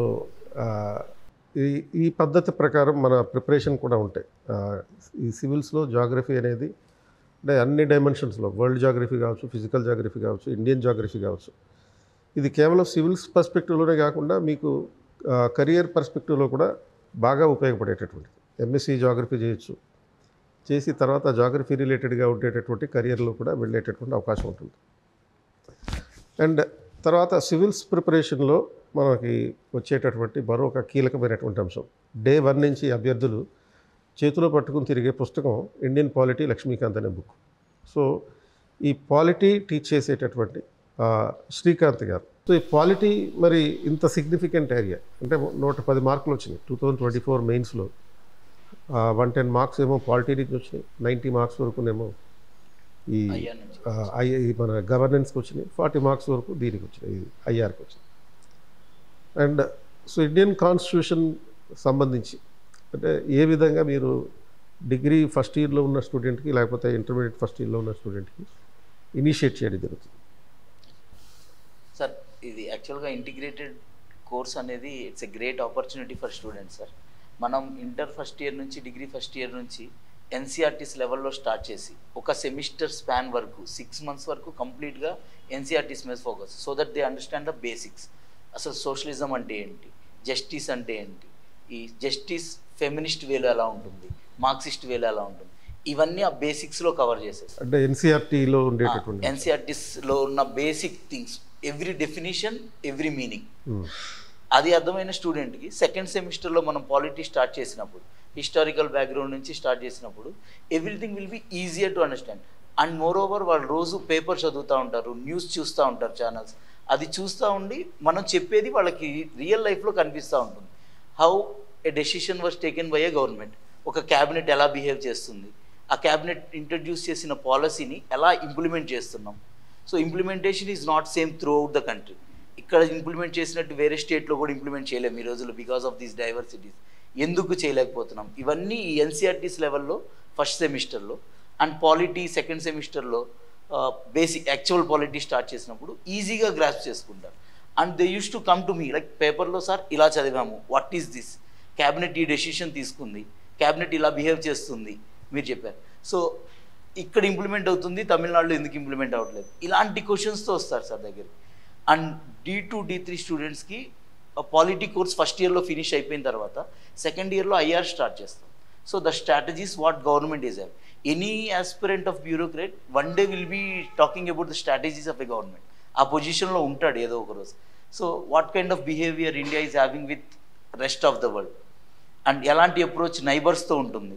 నిన్నటిదాకా బంగ్లాదేశ్తో ఒక కైండ్ ఆఫ్ అప్రోచ్, ఇప్పుడు వేరే కైండ్ ఆఫ్ అప్రోచ్, ఎందుకు చేంజ్ అవుతుంది మన అప్రోచ్, ఇవన్నీ సెకండ్ ఇయర్లో ఈ టైప్ ఆఫ్ స్ట్రాటజీ జస్ట్ ఒక గ్రాఫికల్ వేలో వాళ్ళకి అర్థమైపోతుంది.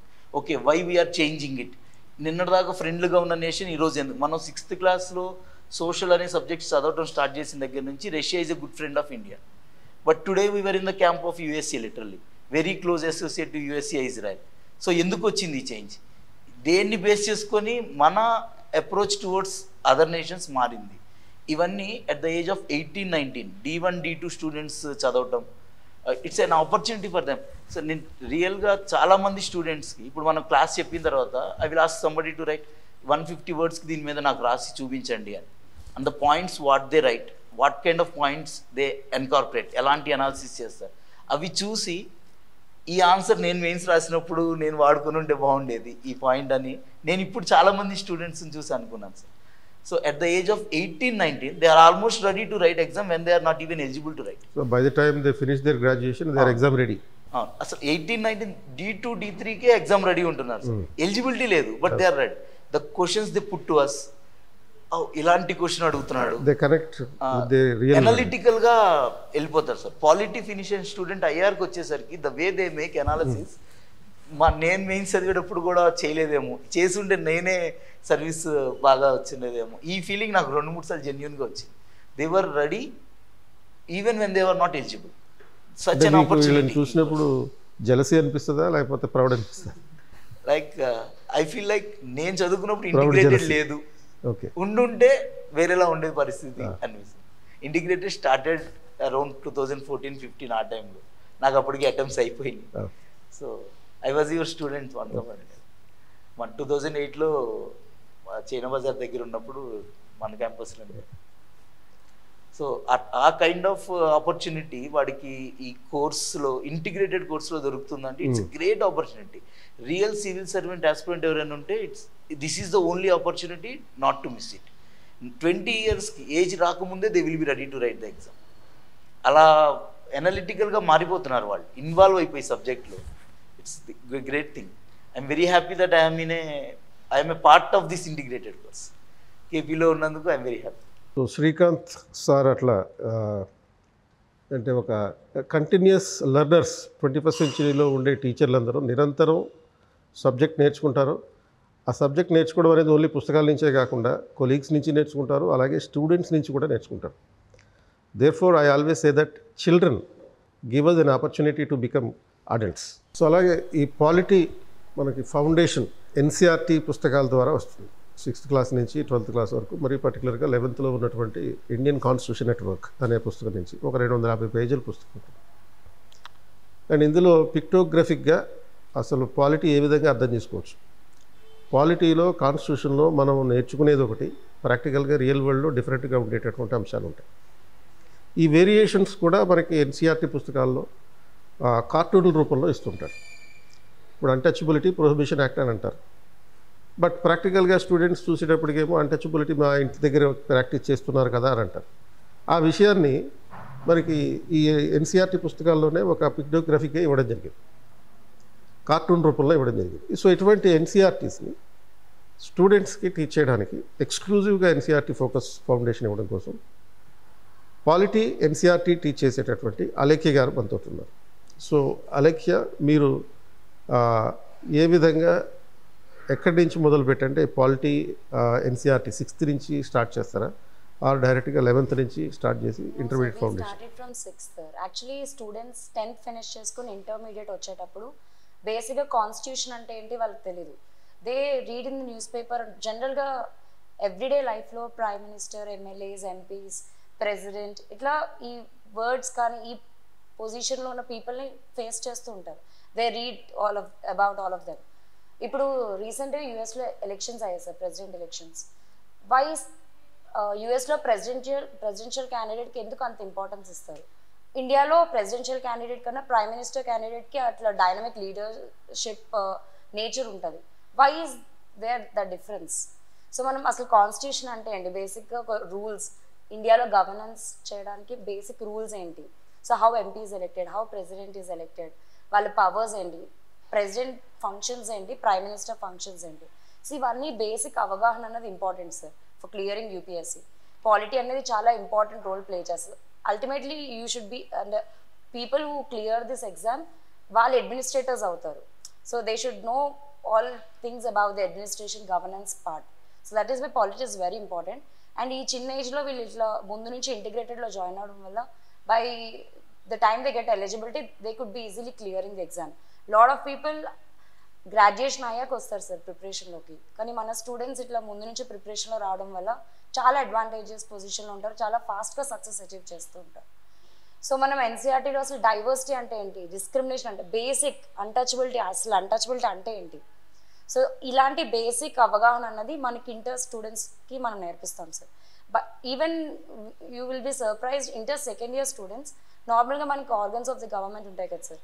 సో లెజిస్లేచర్, ఎగ్జిక్యూటివ్, జ్యుడిషియరీ అంటే ఏంటి, వాటి ఫంక్షన్స్ మనం చెప్పినప్పుడు sometimes we discuss UPSC previous year questions discuss చేస్తాం sir. So strict separation of powers ఉన్నాయి, చెక్స్ అండ్ బ్యాలెన్సెస్, ఇట్లా అన్నప్పుడు students are really curious what is this checks and balances. So we teach them separation of powers. ఈ question discuss చేసినప్పుడు they are able to analyse also. So ఈ power అన్న ఈ analyse చేసే knowledge అనేది వీళ్ళకి ఇంటర్ నుంచి వస్తుంది. So that is all the advantage they can get from this integrated system, and we are giving good foundations. ఇప్పుడు దీన్ని బేస్ చేసుకుని ఏమైనా యాక్టివిటీస్ చేస్తారు మీరు? క్లాస్లో కూడా జస్ట్ టీచింగ్ లాగా చేయకుండా sometimes we make them interact also sir. ఇట్లా ఇప్పుడు డెమోక్రటిక్ క్లాస్ చెప్పామనుకోండి సార్, సో డెమోక్రసీని we try to incorporate in the class itself. So we use these words in the class regularly. What is this freedom of speech and expression? ఇట్లా వాళ్ళతో explain చేయించడం. మన కాలేజ్లో మనకి elections జరుగుతాయి sir for CR and all. So ఇది ఏంటంటే ప్రాక్టికల్గా మనం ఇన్స్టిట్యూట్లో చేస్తున్నాం ఇట్లాంటివన్నీ. I think proportional representation పద్ధతిలో పెట్టారు ఈ election. And we have this democracy అంటే పార్టిసిపేటివ్ డెమోక్రసీ అంటారు కదా సార్, అది ఇన్స్టిట్యూట్లో ఉంది. Some student is facing an issue, they can directly come to the management and talk whenever they face some problem. So this rights మనం అట్లా మాట్లాడే ఎఫిషియన్సీని క్రియేట్ చేస్తున్నాం ఇన్స్టిట్యూట్లో. So we are all incorporating not just అంటే ఏదో క్లాస్ చెప్తున్నామని కాకుండా ప్రాక్టికల్గా కూడా మనం వాళ్ళకి ఎనేబుల్ చేస్తున్నాం ఏమన్నిటికి. So this is all we are doing. So అంటే democracy at its work, not only constitution at its work. So 21st centuryలో స్టాఫ్ని ఇలా ఇన్వాల్వ్ చేయడమే కాకుండా స్టూడెంట్స్ కూడా అడ్మినిస్ట్రేటివ్ సిస్టంలో పార్టిసిపేట్ చేస్తారు, వాళ్ళు ప్రశ్నిస్తారు, ప్రశ్నించే గొంతుకలు అవుతారు. సో దానివల్ల ఏమవుతుందంటే ప్రజలకి రేపు అడ్మినిస్ట్రేటివ్ సర్వీస్ అయ్యి వచ్చినాక వీళ్ళకి మించి ఉత్తములైనటువంటి సివిల్ సర్వెంట్స్ ఇంకెవరో ఉండరు. అలాంటి స్కిల్స్ ఇక్కడ అలేఖ్య గారు ఇస్తున్నారని చెప్తున్నారు. So thank you Alekhya. Intermediate and graduation లెవెల్లో కూడా వాళ్ళు రెగ్యులర్గా ఎలక్షన్స్ కండక్ట్ చేసుకుంటారు. And what kind of elections అంటే the contest, they release their manifesto కూడా ఎలా ఉంటుంది, whatever the problem class is facing నేను మేనేజ్మెంట్తో మాట్లాడి మీకు చేసి పెడతాను. ఇలా వాళ్ళు మేనిఫెస్టోస్ రిలీజ్ చేసుకొని క్యాంపెయినింగ్ చేసుకొని జస్ట్ లైక్ మనం ఎలక్షన్స్ మనం రియాలిటీలో ఎలా చూస్తామో క్లాస్లో కూడా అదే జరుగుతుంది. మేనిఫెస్టోని ప్రింట్అవుట్స్ తీయించుకొని డిస్ట్రిబ్యూట్ చేయడం, మేకింగ్ దెమ్ ప్రామిసెస్, నీకు ఏ ప్రాబ్లం వచ్చినా నేను చూసుకుంటాను, నాకు ఓటేయని. ఇంకా సోషల్ మీడియా క్యాంపెయిన్ కూడా చేశారు, అది కూడా చేస్తారు. మోడల్ కోడ్ ఆఫ్ కండక్ట్ ఉంది, దానికి ఒక ఎలక్షన్ కమిషన్ ఉంది. వీళ్ళు చేసిన ప్రామిసెస్ పాపులిస్ట్ పాలసీస్ ఓ లెవెల్లో ఉన్నాయి సార్. అంటే సాటర్డే స్టడీ అవర్స్ ఉండొద్దు, సాటర్డేస్ ఈవినింగ్ ఫిల్మ్స్ పెట్టాలి, సాటర్డే మళ్ళీ వీళ్ళకి ఒక అవుటింగ్ ఇవ్వాలి. అంటే ఉత్తమ పౌరులుగా తీర్చిదిద్దుతాం అనే లక్ష్యం నెరవేరిపోతుంది. ఆల్రెడీ వీళ్ళు పొలిటీషియన్స్ అయిపోయారు, పాపులిస్ట్ పాలసీస్ అనౌన్స్ చేశారు కొన్ని. అంటే ఇది పొలిటీషియన్ అనే కన్నా బెస్ట్ సిటిజన్షిప్, అంటే వాళ్ళకి పొలిటికల్ నాలెడ్జ్ బాగా వచ్చింది. అదే ఇప్పుడు ఏన్షియంట్ గ్రీక్ సిటీ స్టేట్స్లో ఇలాంటి స్కిల్సే ఇచ్చేవారు ప్రతి పౌరుడికి. So they were learning the lessons of best citizenship అని మనం ఈ faculty, the Galaxy of faculty is contributing to all these things. అయితే ఇందులో ఒక చిన్నపాటి కరెక్షన్ ఎక్కడ చేయాల్సి వస్తుందంటే సార్, కొంచెం మనం చెప్పాల్సిన అవసరం ఉంది. పేరెంట్స్ అండ్ స్టూడెంట్స్ ఇద్దరు కూడా అంటే రెండు చేతులు కలిస్తేనే తప్పట్లేదు, దానికి కావాల్సినటువంటి సపోర్ట్ సిస్టమ్ కొంత ఇవ్వాల్సిన అవసరం. ఎందుకంటే పేరెంట్స్ ఎక్సెసివ్ ప్రెషర్ చేస్తున్న సందర్భాలు కనిపిస్తున్నాయి కొంతమంది. డిగ్రీ ఫస్ట్ ఇయర్ రీసెంట్గా జాయిన్ అయ్యాను.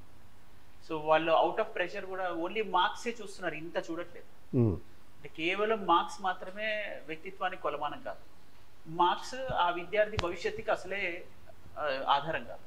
ఈ విషయాన్ని కూడా మనం పేరెంట్స్ కొంత రియలైజ్ చేయాల్సిన అవసరం ఉందని నేను గమనించాను. ఎందుకంటే హోలిస్టిక్ ఎడ్యుకేషన్ ఉంది, అందులో మార్క్స్ మాత్రమే ప్రమాణం కాదని చెప్పాలి. Exactly sir. D1లో I have few students, I noticed a few of them, like if we put any question to them, ముందు ఆన్సర్ చెప్పేస్తారు. They make their own analysis, వాళ్ళకున్న మినిమం నాలెడ్జ్లో అనలిటికల్గా ఆన్సర్ చెప్తారు. So 5 out of 10 times they will be wrong, 8 out of 10 times they will be wrong. But ఏంటంటే if it is right they appreciate themselves. అది wrong అనుకోండి, they will wait what is right answer and why it is right, why my answer is wrong. And that should be the real attitude of a serious aspirant. ముందు they should not feel shy in answering. నేర్చుకునేటప్పుడే సిగ్గుపడితే తర్వాత అంతా సిగ్గుపడుతూనే ఉండాల్సి వస్తుంది. ఆ సిగ్గుపడడానికి కారణం ఏంటంటే పేరెంట్స్ ఎక్స్పెక్టేషన్ ఫ్రమ్ పేరెంట్. ఇంకా అనుకున్నంత రావట్లేదు, ఎప్పుడు టాపర్ 9 out of 10 వచ్చినాయి అంటే parent is happy, but she is feeling shy even to ask a question. మనం ఏదైనా క్వశ్చన్ చెప్తే అది ఆన్సర్ చెప్తే తప్పేమో, మిగిలిన వాళ్ళు ఏమనుకుంటారు అన్న ఫీలింగ్లో ఉంటుంది. But she is gaining marks, that is okay అన్నట్టు వాళ్ళు ఉన్నారు. బట్ నాకేంటంటే ఆన్సర్ ఇచ్చేయాలి first, whether it is right are wrong. If it is right she will be happy, if it is wrong she will learn. నేను ఎందుకు తప్పు చెప్పాను, నేను చెప్పిన ఆన్సర్ ఏంటి, అలా that is the actual personality test కి ఇది foundation. Exactly sir. Participation and active attentive approach of student is more important rather than marks. Yes. Integrated intermediate నుంచి ప్రారంభించాలా వద్దా అనుకునేటటువంటి స్టూడెంట్స్కి కానీ పేరెంట్స్కి కానీ అడ్వైస్ చేసేది ఏంటంటే, డిగ్రీ తర్వాత సివిల్స్ ప్రిపేర్ అయితే ఆల్మోస్ట్ 5 సంవత్సరాల ప్రిపరేషన్కే పోతుంది. ఎందుకంటే యూపీఎస్సీ రిపోర్ట్స్ ప్రకారం 27 is the average age of entry. కాబట్టి మీరు ఆ 5 ఏళ్ల ప్రిపరేషన్ అంటే 22 ఇయర్స్కో 21 ఇయర్స్కో మొదలుపెట్టి 5 years దానికి వేస్ట్ చేసే బదులు ఈ 5 ఏళ్ల ప్రిపరేషన్ మన ఇంటర్మీడియట్ స్థాయి నుంచి కనుక మొదలు పెడితే డెఫినెట్లీ మీరు డిగ్రీ కాగానే ఫస్ట్ అటెంప్ట్లోనే సివిల్ సర్వీస్ సాధించే అవకాశం ఉంటుంది. మరి ఈ ఇంటర్మీడియట్ స్థాయి నుంచి సివిల్స్ ప్రిపరేషన్లో భాగంగా ఇంటిగ్రేటెడ్ అప్రోచ్లో ఉండేటటువంటి సబ్జెక్టుల్లో కీలకమైనటువంటి మరొక subject economy. So Arun Kumar గారు ఈ ఎకానమీ ఏ విధంగా హ్యాండిల్ చేస్తారు? ఈ ఆర్ట్స్ సబ్జెక్ట్స్ వాళ్ళకి అంటే 10th క్లాస్ వరకు చాలామంది ఆస్పిరెంట్స్ ఎవరైతే ఉంటారో 80% of the time will be spending on the mathematics and sciences. Only 20% టైంలో ఒక 10% లాంగ్వేజెస్ పెడతారు, ఇంకో 10% సోషల్ స్టడీస్ పెడతారు. ఆ 10% టైంలోనే వీళ్ళు ఆల్మోస్ట్ 80% మార్క్స్ సాధించడం జరుగుతుంది. అండ్ అటువంటి ఈజీ సబ్జెక్ట్ సోషల్ స్టడీస్ అనేది కేవలం మీరు 10% టైం పెట్టినా కానీ 80% వరకు అంతకన్నా ఎక్కువ కూడా మార్కులు సాధించే అవకాశం ఉండేటటువంటి. అండ్ ఆ సోషల్ స్టడీస్లో కీలకమైనటువంటి subject economy. So Arun Kumar, ఈ ఎకానమీ ఇంటర్మీడియట్లో ఉండేటటువంటి స్టూడెంట్స్కి అప్పటిదాకా ఫిజిక్సే వరల్డ్, మ్యాథమెటిక్సే ప్రపంచం అనుకునేటటువంటి స్టూడెంట్స్ ఏ విధంగా అర్థమయ్యేటట్టుగా చెప్పారు? సో బేసిక్గా వాళ్ళకి 10th క్లాస్లో ఎకనామిక్కి సంబంధించిన ఉండే చాప్టర్స్ 4 సార్. సో అవి కాస్త ఇంటర్మీడియట్ వచ్చేసరికి ఒక సబ్జెక్ట్గా మారిపోతుంది. సో దానిలోనూ మళ్ళీ సివిల్ సర్వీస్ వచ్చేసరికి మనకు ఎన్సీఆర్టీస్ కూడా కవర్ చేయాల్సి ఉంటుంది. సో మనం ఎన్సీఆర్టీస్తో పాటు అకాడమిక్స్లో ఫస్ట్ ఇయర్లో మనకి ఎకనామిక్స్ బేసిక్స్ ఉంటాయి సార్. సో దీనిలో micro economics so those are very essential. So ఒక ఎకానమీ అండర్స్టాండ్ చేసుకోవాల్సిన టాపిక్స్ అన్నీ దానిలో ఉంటాయి సార్. సో మనకు మేజర్గా 10th నుంచి వచ్చిన స్టూడెంట్స్ నుంచి వచ్చే ప్రాబ్లం ఏంటంటే అన్ని కొత్త టర్మినాలజీ కొత్తగా ఉంటుంది, అసలు ఏమీ అర్థం కాదు మొదట్లో. సో దాన్ని మనం ఎఫెక్ట్గా ఒక ఇయర్ ఎండ్ వచ్చేసరికి, ఫస్ట్ ఇయర్ అయిపోయేసరికి, సో వాళ్ళకి లాస్ట్ ఇయర్ వాళ్ళకి ఏమీ అర్థం కాలేదు స్టార్టింగ్లో. సో ఎండ్ వచ్చేసరికి సో మోర్ దెన్ 70% స్టూడెంట్స్ మన దానిలో 90+ స్కోర్ చేశారు సార్. 7 మెంబర్స్ 99 స్కోర్ చేశారు సార్.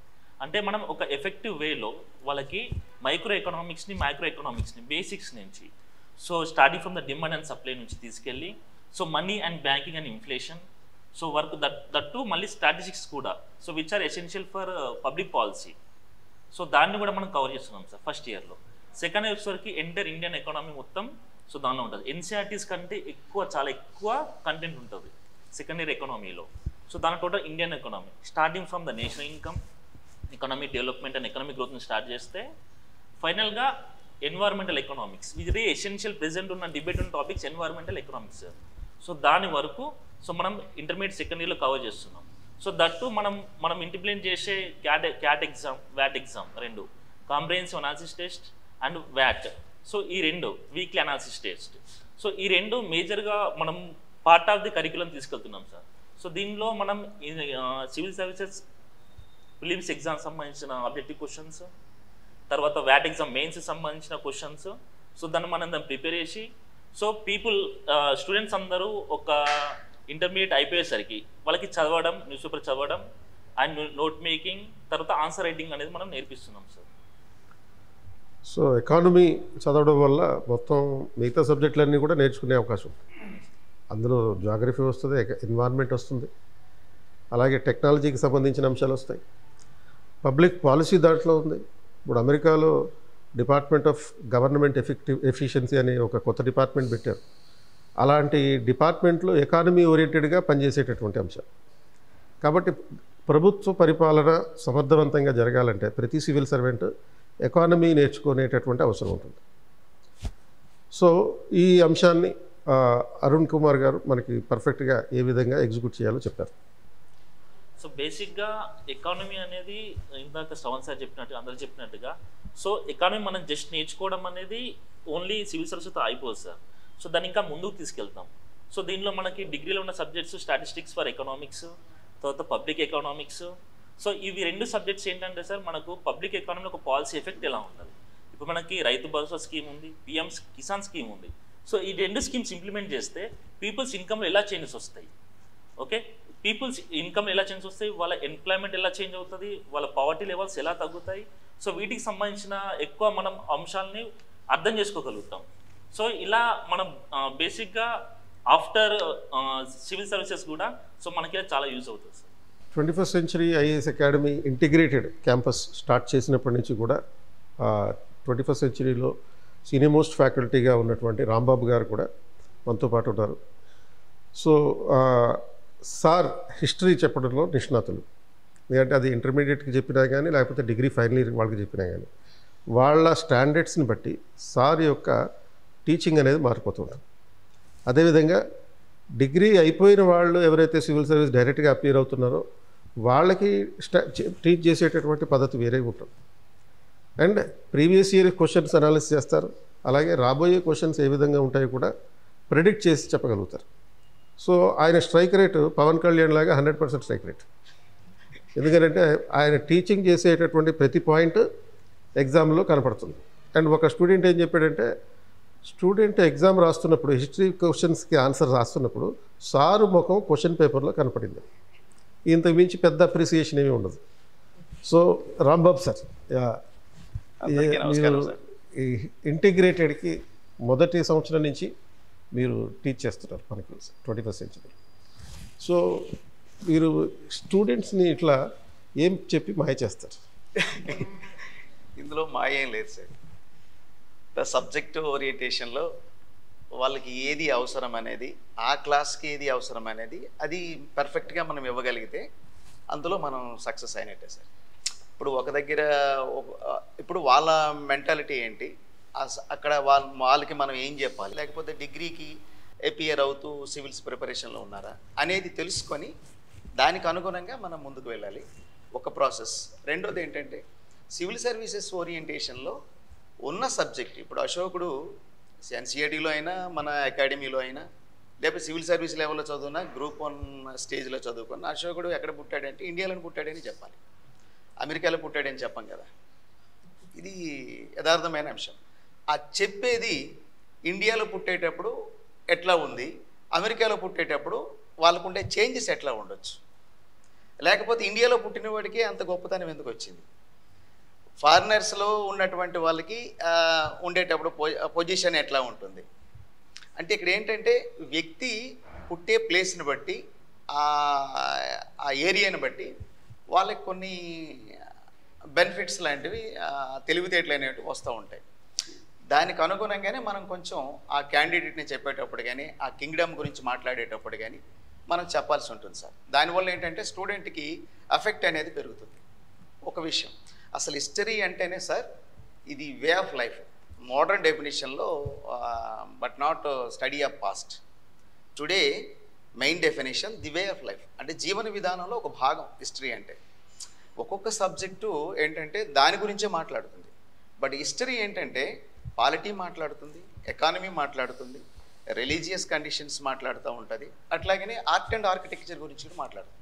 అంటే ఒక సివిల్ సర్వెంట్కి ఎటువంటి ఆలోచన ఉండాలి.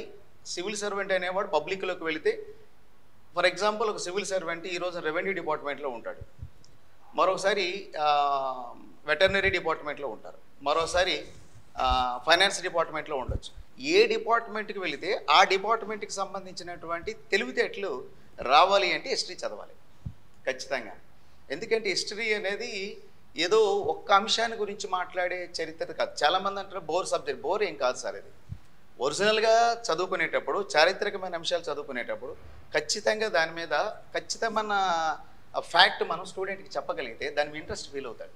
ఎప్పుడు ఈ ఇయర్స్ కానీ లేకపోతే ఏదో ఫ్యాక్ట్ చెప్తా ఉండి ఏదో బట్టినట్టుగా చెప్పినట్టుగా విధానం వెళితే మాత్రం, ఏదో బుక్ ఆఫ్ నాలెడ్జ్ వాళ్ళ ముందు ఏదో మనం ఆ బుక్ ఆఫ్ నాలెడ్జ్ని ప్రజెంట్ చేస్తే మాత్రం హిస్టరీ నేర్చుకోలేదు సార్.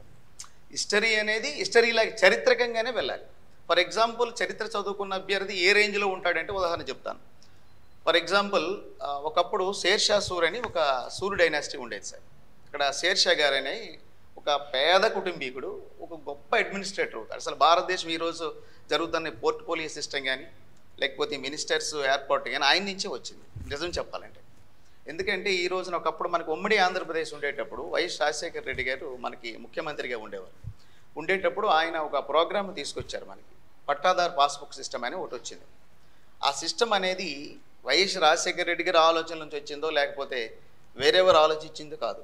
ఒకప్పుడు హిస్టరీలో ఒక షేర్షా సూర్ అన్నటువంటి వ్యక్తి ఉన్నాడు. ఆయన రైతులకు తన భూమి మీద పూర్తి హక్కు ఇవ్వాలి అంటే వాళ్ళకి పట్టాదారు పాస్ పుస్తకాలు ఇవ్వాలి. అంటే పట్టాస్ ఇచ్చినట్టుగా ఆటోమేటిక్గా వాళ్ళు ఆ పొలం మీద వాళ్ళకి రైట్స్ వస్తాయి. ఆ రైట్స్ ఎప్పుడు వచ్చిందో వాడు కల్టివేషన్ డెవలప్ చేయడానికి చూస్తాడు. ఇది నాది కాదు అన్నప్పుడు ఆ కల్టివేషన్ అక్కడ డెవలప్ కాదు, వాడు బ్రతకడానికి ఏదో ప్రయత్నం చేస్తాడు. బట్ అట్లాంటి సందర్భంలో రైతులకు ఇది చేస్తే బాగుంటుంది, కల్టివేషన్ కూడా డెవలప్ చేయొచ్చు అన్న ఆలోచన ఒకప్పుడే పుట్టింది ఇండియాలో, భారతదేశంలో. అది ఒక ఐఏఎస్ ఆఫీసర్, ఒక సివిల్ సర్వెంట్ రాజశేఖర్ రెడ్డి సార్కి ఆయన చెప్పడం, ఆ తర్వాత ఇదేదో బాగుంది మంచిగా ఉంటుందని చెప్పడంతో 2005 బహుశా అనుకుంటాను ఈ పట్టాదారు పాస్ పుస్తకాలు అనే సిస్టమ్ అనేది ఆయన తీసుకొచ్చారు. అది పెద్ద సక్సెస్ అయింది అది. అట్లాగనే ఇంకోటి ఏంటంటే, అంటే ఒక చారిత్రకమైన అంశాన్ని మనం తీసేయడం లేదు, ఇదేదో బోరు ఈరోజు చదివేస్తాం వదిలేస్తామంటే కాదు. బట్ అది మన జీవన విధానంలో ఒక భాగం. చరిత్ర అంటే ఏదో చదివి వదిలేసింది. ఈరోజు మనం ఐఏఎస్ అవ్వచ్చు అవ్వకపోవచ్చు, బట్ అక్కడున్న తెలివితేటలు ఏవైతే ఉంటాయో అది మనం పట్టుకుంటూ మన జీవితాన్ని నడుపుకోవచ్చు. ఇప్పుడు మనం చదువుతుంది ఏదో కలెక్టర్ అయిపోతాం, ఎస్పీ అయిపోతాం. నేను ఎప్పుడు క్లాసులో అది చెప్పను. మీరు చేయాల్సింది ఏంటంటే చదవాల్సిన సబ్జెక్ట్ని అందులో లీనమైపోండి, అది మీరు తెలుసుకోగలగండి. సార్ చెప్తున్నప్పుడు ఏ సబ్జెక్ట్ అయినా దాన్ని తెలుసుకోవడానికి ప్రయత్నించండి. ఆటోమేటిక్ మీరు బట్టి పట్టాల్సిన అవసరం ఉండదు, క్లాస్లోనే మొత్తం అంతా వచ్చేస్తుంది. ఆ క్లాస్ చెప్తున్నటువంటి లెక్చరర్ కనిపిస్తాడు మీ రాస్తున్నటువంటి ఎగ్జామ్లో.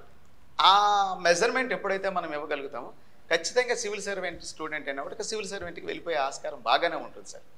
ఇంకోటి ఏంటంటే ఇంటిగ్రేటెడ్ ఒకప్పుడు లేదు, ఎప్పుడు మోస్గా చదువుకుంటూ ఏదో కోచింగ్కి వెళ్ళి చదువుకునే ప్రాసెస్ అనే ఆ ప్రాసెస్ అయితే ఉండేది. చిన్నప్పుడు ఎక్కడో సివిల్ సర్వెంట్ అవ్వాలన్నటువంటి ఆలోచన ఇట్లాంటివి చిన్నపిల్లల్లో 5th class 6th 7th standard నుంచి వస్తూ ఉంటాయి. ఆ ఆలోచనలకు ప్రతిరూపం ఈ ఇంటిగ్రేటెడ్ సర్వీస్ అన్నమాట. ఇది ఒక రకంగా అదృష్టమనే భావించాలి ఈనాటి కాలం పిల్లలందరికీ కూడా. ఎందుకనంటే ఒకప్పుడు కోరిక అయితే ఉండేది, అదొక పెద్ద బర్నింగ్ డిజైర్లో ఉండిపోతూ ఉండేది, వెళ్ళాలి. దాని వే ఆఫ్ అప్రోచ్ లేదు. ఇప్పుడు ఈ రోజున చాలామంది సివిల్ సర్వీస్ చదువుకుంటూ ఉన్నారు. దానికి ఉన్న అనుభవంతో వచ్చినటువంటి పిల్లలందరికీ కూడా ఒక రకమైన వేని వాళ్ళకి కన్స్ట్రక్ట్ చేసి ఇవ్వగలుగుతున్నారు. అలా ఇవ్వటం వల్ల ఏంటంటే ఆ స్టూడెంట్ ఓహో ఇది ఇట్లా ఉంది ఇది ఇట్లా ఉంది నేను తెలుసుకుంటే ఇది ఈజీగా. ఈరోజు మన స్టూడెంట్స్ అందరినీ మనం ఒక రకంగా చూడగలిగితే డిగ్రీ ఫైనల్ ఇయర్ స్టూడెంట్స్ కానీ ఈవెన్ ఇంటర్మీడియట్ ఫైనల్ ఇయర్ తీసుకున్నాం, వాళ్ళకు ఒక అవగాహన వస్తుంది. రిలీవ్ అయ్యేసరికి ఓహో సబ్జెక్ట్స్ ఇవి ఉంటున్నాయి, ప్రాసెస్ ఇట్లా చదవాలి, ఈ క్వశ్చన్ ఇట్లా ఫార్మేట్ అవ్వాలి అనేది. అయితే నా వరకు నేనేం చేస్తానంటే ఒక స్టూడెంట్కి పుస్తకం చూసి మళ్ళీ బట్టి ఆన్సర్ రాసే విధంగా రాకూడదు. సివిల్ సర్వెంట్కి ఉండాల్సింది ఏంటంటే బట్టి కాదు, ఇంటర్వ్యూలో కానీ వాళ్ళు మెయిన్స్ ఎగ్జామ్లో ప్రజెంటేషన్ ఇచ్చేటప్పుడు కానీ ఆ డిస్క్రిప్టివ్ అనేటువంటిది ప్రాసెస్ అనేటువంటిది డిమాండ్ ఏముంది ఆ డిమాండ్కి అనుగుణంగా రాయగలిగారు. డిమాండ్ అనుగుణంగా ఉన్నటువంటి క్వశ్చన్కి ఆన్సర్ ఇవ్వగలిగినప్పుడు ఖచ్చితంగా మార్కులు ఎక్కువగా స్కోర్ చేసే అవకాశం ఉంటుంది సార్ ఈ మెయిన్స్ పరంగా. అదే మనం బట్టి వెళితే ఆ ఫీడ్బ్యాక్ మనం ఇవ్వలేము సరిగా. అందుచేతన ఏంటంటే చదివే అభ్యర్థి ఎనలైటికల్గా చదువుతూ సబ్జెక్ట్ని ఎక్కువగా నేర్చుకున్నటువంటి కెపాసిటీ రాగలిగినటువంటి శక్తి క్లాసులోనే రావాలని నేను అంటాను. అలా ఎప్పుడు వస్తుందో ఖచ్చితంగా ఇంటిగ్రేటెడ్ అనేటువంటి ప్రోగ్రామ్కి ఖచ్చితంగా మంచి పేరు వస్తుంది. మనలాంటి సంస్థ 2017లో స్టార్ట్ అయినప్పుడు మొదటి నుంచి సార్ చెప్పినట్లే నేను ఈ సంస్థలో ఉన్నాను. ఓ 10 ఏళ్ళు అవుతుంది సార్తో నాకు మంచి అనుబంధం ఉంది. ఆ అనుభవంతో నేను చెప్తుంది ఏంటంటే సార్ ఎప్పుడు కూడా పిల్లలు ఏదో బట్టీలు చదివేసినట్లుగా లేకపోతే ఇంకేదో ఇప్పటికిప్పుడు ఏదో నేర్చుకునే విధంగా కాకుండా ఎప్పుడు చెప్పేవారు సార్. మాకు రాజమండ్రి ఉండేటప్పుడు కూడా చెప్పారు, విశాఖపట్నంలో మనం ఇంటిగ్రేటెడ్ జనరల్గా civil services coaching centre start చేసినప్పుడు కూడా చెప్పేవారు. స్టూడెంట్స్ ఎప్పుడు కూడా ఒక ఇన్స్టిట్యూట్కి అట్రాక్ట్ ఎప్పుడు అవుతారంటే అక్కడ ఏదో ఉంది మనం తెలుసుకోవాలన్నటువంటి కాన్సెప్ట్ వాళ్ళ మధ్యలోకి వెళ్ళినప్పుడు మౌత్ టాక్ ఆటోమేటిక్గా వెళ్ళిపోతుంది, దాన్ని మనం డెవలప్ చేయగలగాలి అంటుంటారు. ఆ మౌత్ టాక్ ఎట్లా వస్తుందంటే సబ్జెక్ట్ ఓరియంటేషన్ నుంచే వస్తుంది. ఆ సబ్జెక్ట్ ఎట్లా అంటే ఏదో మాస్ గారు వచ్చారు చెప్పేశారు వెళ్ళిపోయారు అక్కడ విడిచిపెట్టినట్టు ఉండకూడదు. అది ఫ్యూచర్లో అది కంటిన్యూ అవుతున్నట్టుగా ఉండగలగాలి స్టూడెంట్కి. అప్పుడు సివిల్ సర్వెంట్ ఓరియంటేషన్లో మంచిగా ముందుకు వెళ్ళగలుగుతాడు. సో ఎంతమంది ఉన్నా కానీ నేను జెస్సీని ఎందుకు ప్రేమించాను అంటాడు ఒక ఆయన. అలాగే ఎంతమంది హిస్టరీ ఫ్యాకల్టీ ఉన్నా రాంబాబు సార్ చెప్పింది ఎందుకు అట్రాక్ట్ అవుతారంటే ఈ విషయాల కారణం. కాబట్టి 21st సెంచరీలో హేమాహేమీలు ఉన్నారు, జస్ట్ ఫ్యాకల్టీ లేరు, స్టార్స్ ఉన్నారు, they are galaxy of stars. So కాబట్టి వీళ్ళందరూ ప్రతి ఆస్పిరెంట్ని ఒక ఉత్తమ నాయకుడిగా తీర్చిదిద్దాలని, నెక్స్ట్ జనరేషన్ లీడర్స్గా ప్రొడ్యూస్ చేయాలనే సంకల్పంతో ఉన్నారు. Degree plus IAS integrated civil service ప్రిపరేషన్లో భాగంగా మనకి బిఏలో ఎకనామిక్స్ ఒక కీలకమైనటువంటి సబ్జెక్ట్. సో ఎకనామిక్స్ దీంట్లో మనకి మైక్రో ఎకనామిక్స్ మ్యాక్రో ఎకనామిక్స్ ఉంటుంది, అలాగే ఇండియన్ ఎకానమీకి సంబంధించినటువంటి అంశాలు కూడా ఉంటాయి. So senior most faculty 21st సెంచరీలో senior most faculty PV Rao గారు ఉన్నారు. సో పివి రావు గారితో ఈ ఎకనామిక్స్ స్టూడెంట్స్కి ఏ విధంగా టీచ్ చేయడం జరుగుతుందో తెలుసుకుందాం. ఎందుకంటే ఎకనామిక్స్లో చాలా టెక్నికల్ ఆస్పెక్ట్స్ ఉంటాయి. అండ్ ఒక గ్రాడ్యుయేషన్ స్టూడెంట్, BA గ్రాడ్యుయేట్ స్టూడెంట్స్కి ఏ విధంగా ఈ అంశాలని తెలియజేయడం జరుగుతుంది తెలుసుకుంటాం. సార్ పివి రావు గారు నమస్తే. నమస్తే సార్. ఈ మైక్రో ఎకనామిక్స్ తోటి మొదలు పెడుతుంది, ఆ తర్వాత మైక్రో ఎకనామిక్స్కి వెళ్తాం. సో స్టూడెంట్కి ఇవన్నీ తెలుసుకోవాల్సిన అవసరం ఏంటి అసలు? సార్, ఎకనామిక్స్ని క్వీన్ ఆఫ్ సోషల్ సైన్సెస్ అంటారండి. ఎందుకంటే ఇది మనకి తెలుగులో చెప్పాలంటే డబ్బు శాస్త్రం అంటారు.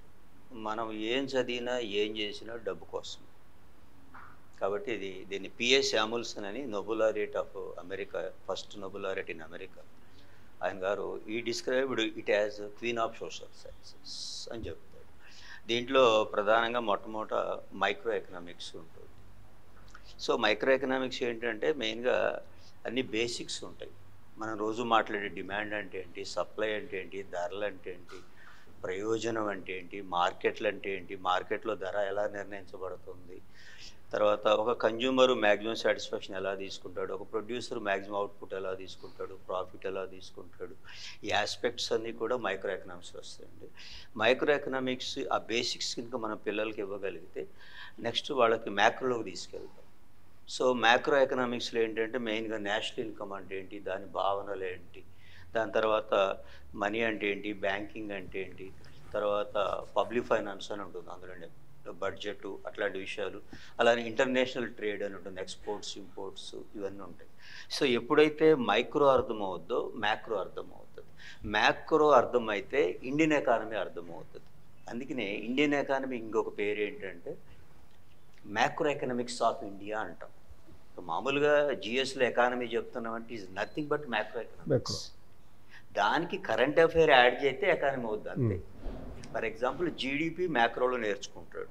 GDP నేర్చుకోవాలంటే ముందు GDP is equal to C+I+G అని చెప్తాం కదా, కన్జ్యూమర్ గూడ్స్ ఇన్వెస్ట్మెంట్ గూడ్స్ అని చెప్తాం కదా, ఎక్స్పోర్ట్స్ ఇంపోర్ట్స్ అంటాం. ఇది మైక్రోలో వస్తుంది. అసలు కన్జ్యూమర్ గూడ్ అంటే ఏంటి, ఎన్ని రకాలు ఉంటాయి, అతనికి తెలియకుండా మ్యాక్రో అర్థం కాదు. ఆ మ్యాక్రో అర్థం కాకపోతే మనం ఉత్త కరెంట్ అఫైర్ చెప్పినా ఎకానమీలో లాభం ఉండదు. కాబట్టి first micro, next macro. The application of macro economics is called economy. దానికి మెయిన్గా కరెంట్ అఫైర్స్ యాడ్ చేయాలి అంతే. So budget, economic survey, crucial document for all. అప్పుడు పిల్లలకి ఈజీ అవుతుంది అన్నమాట. తర్వాత సార్ మీరు సివిల్ సర్వెంట్స్, ముఖ్యంగా మీరు IASని అబ్జర్వ్ చేయండి. అతను ఏ బ్యాక్గ్రౌండ్ నుంచో రానివ్వండి, ఇంజనీరింగ్ అవ్వండి, మెడిసిన్ అవ్వండి, ఆర్ట్స్ అవ్వండి, తను చేసే పనంతా డెవలప్మెంట్ ఓరియంటెడ్ కాబట్టి ఎకనామిక్స్ మీద ఇంట్రెస్ట్ పెరుగుతుంది. అలా పెరిగి ఎకనామిక్స్ ప్లస్ PhD చేసిన వాళ్ళు చాలామంది ఉన్నారు sir. For example RBI governor Duvvuri Subbarao garu యాక్చువల్గా is IIT physics student, all India topper in civil services, మన తెలుగువాడు ఏలూరు. తర్వాత అతను ఎకనామిక్స్ మీద ఇంట్రెస్ట్ వచ్చి అమెరికాలో PhD చేశాడు. అట్లా నాకు తెలిసి చాలామంది ఉన్నారండి సివిల్ సర్వెంట్స్. టర్న్ టు అసలు ఆటోమేటిక్గా వెళ్ళిపోతారు అందులోకి. అట్లా ఇది నేను యాడ్ చేయగలను. Thank you.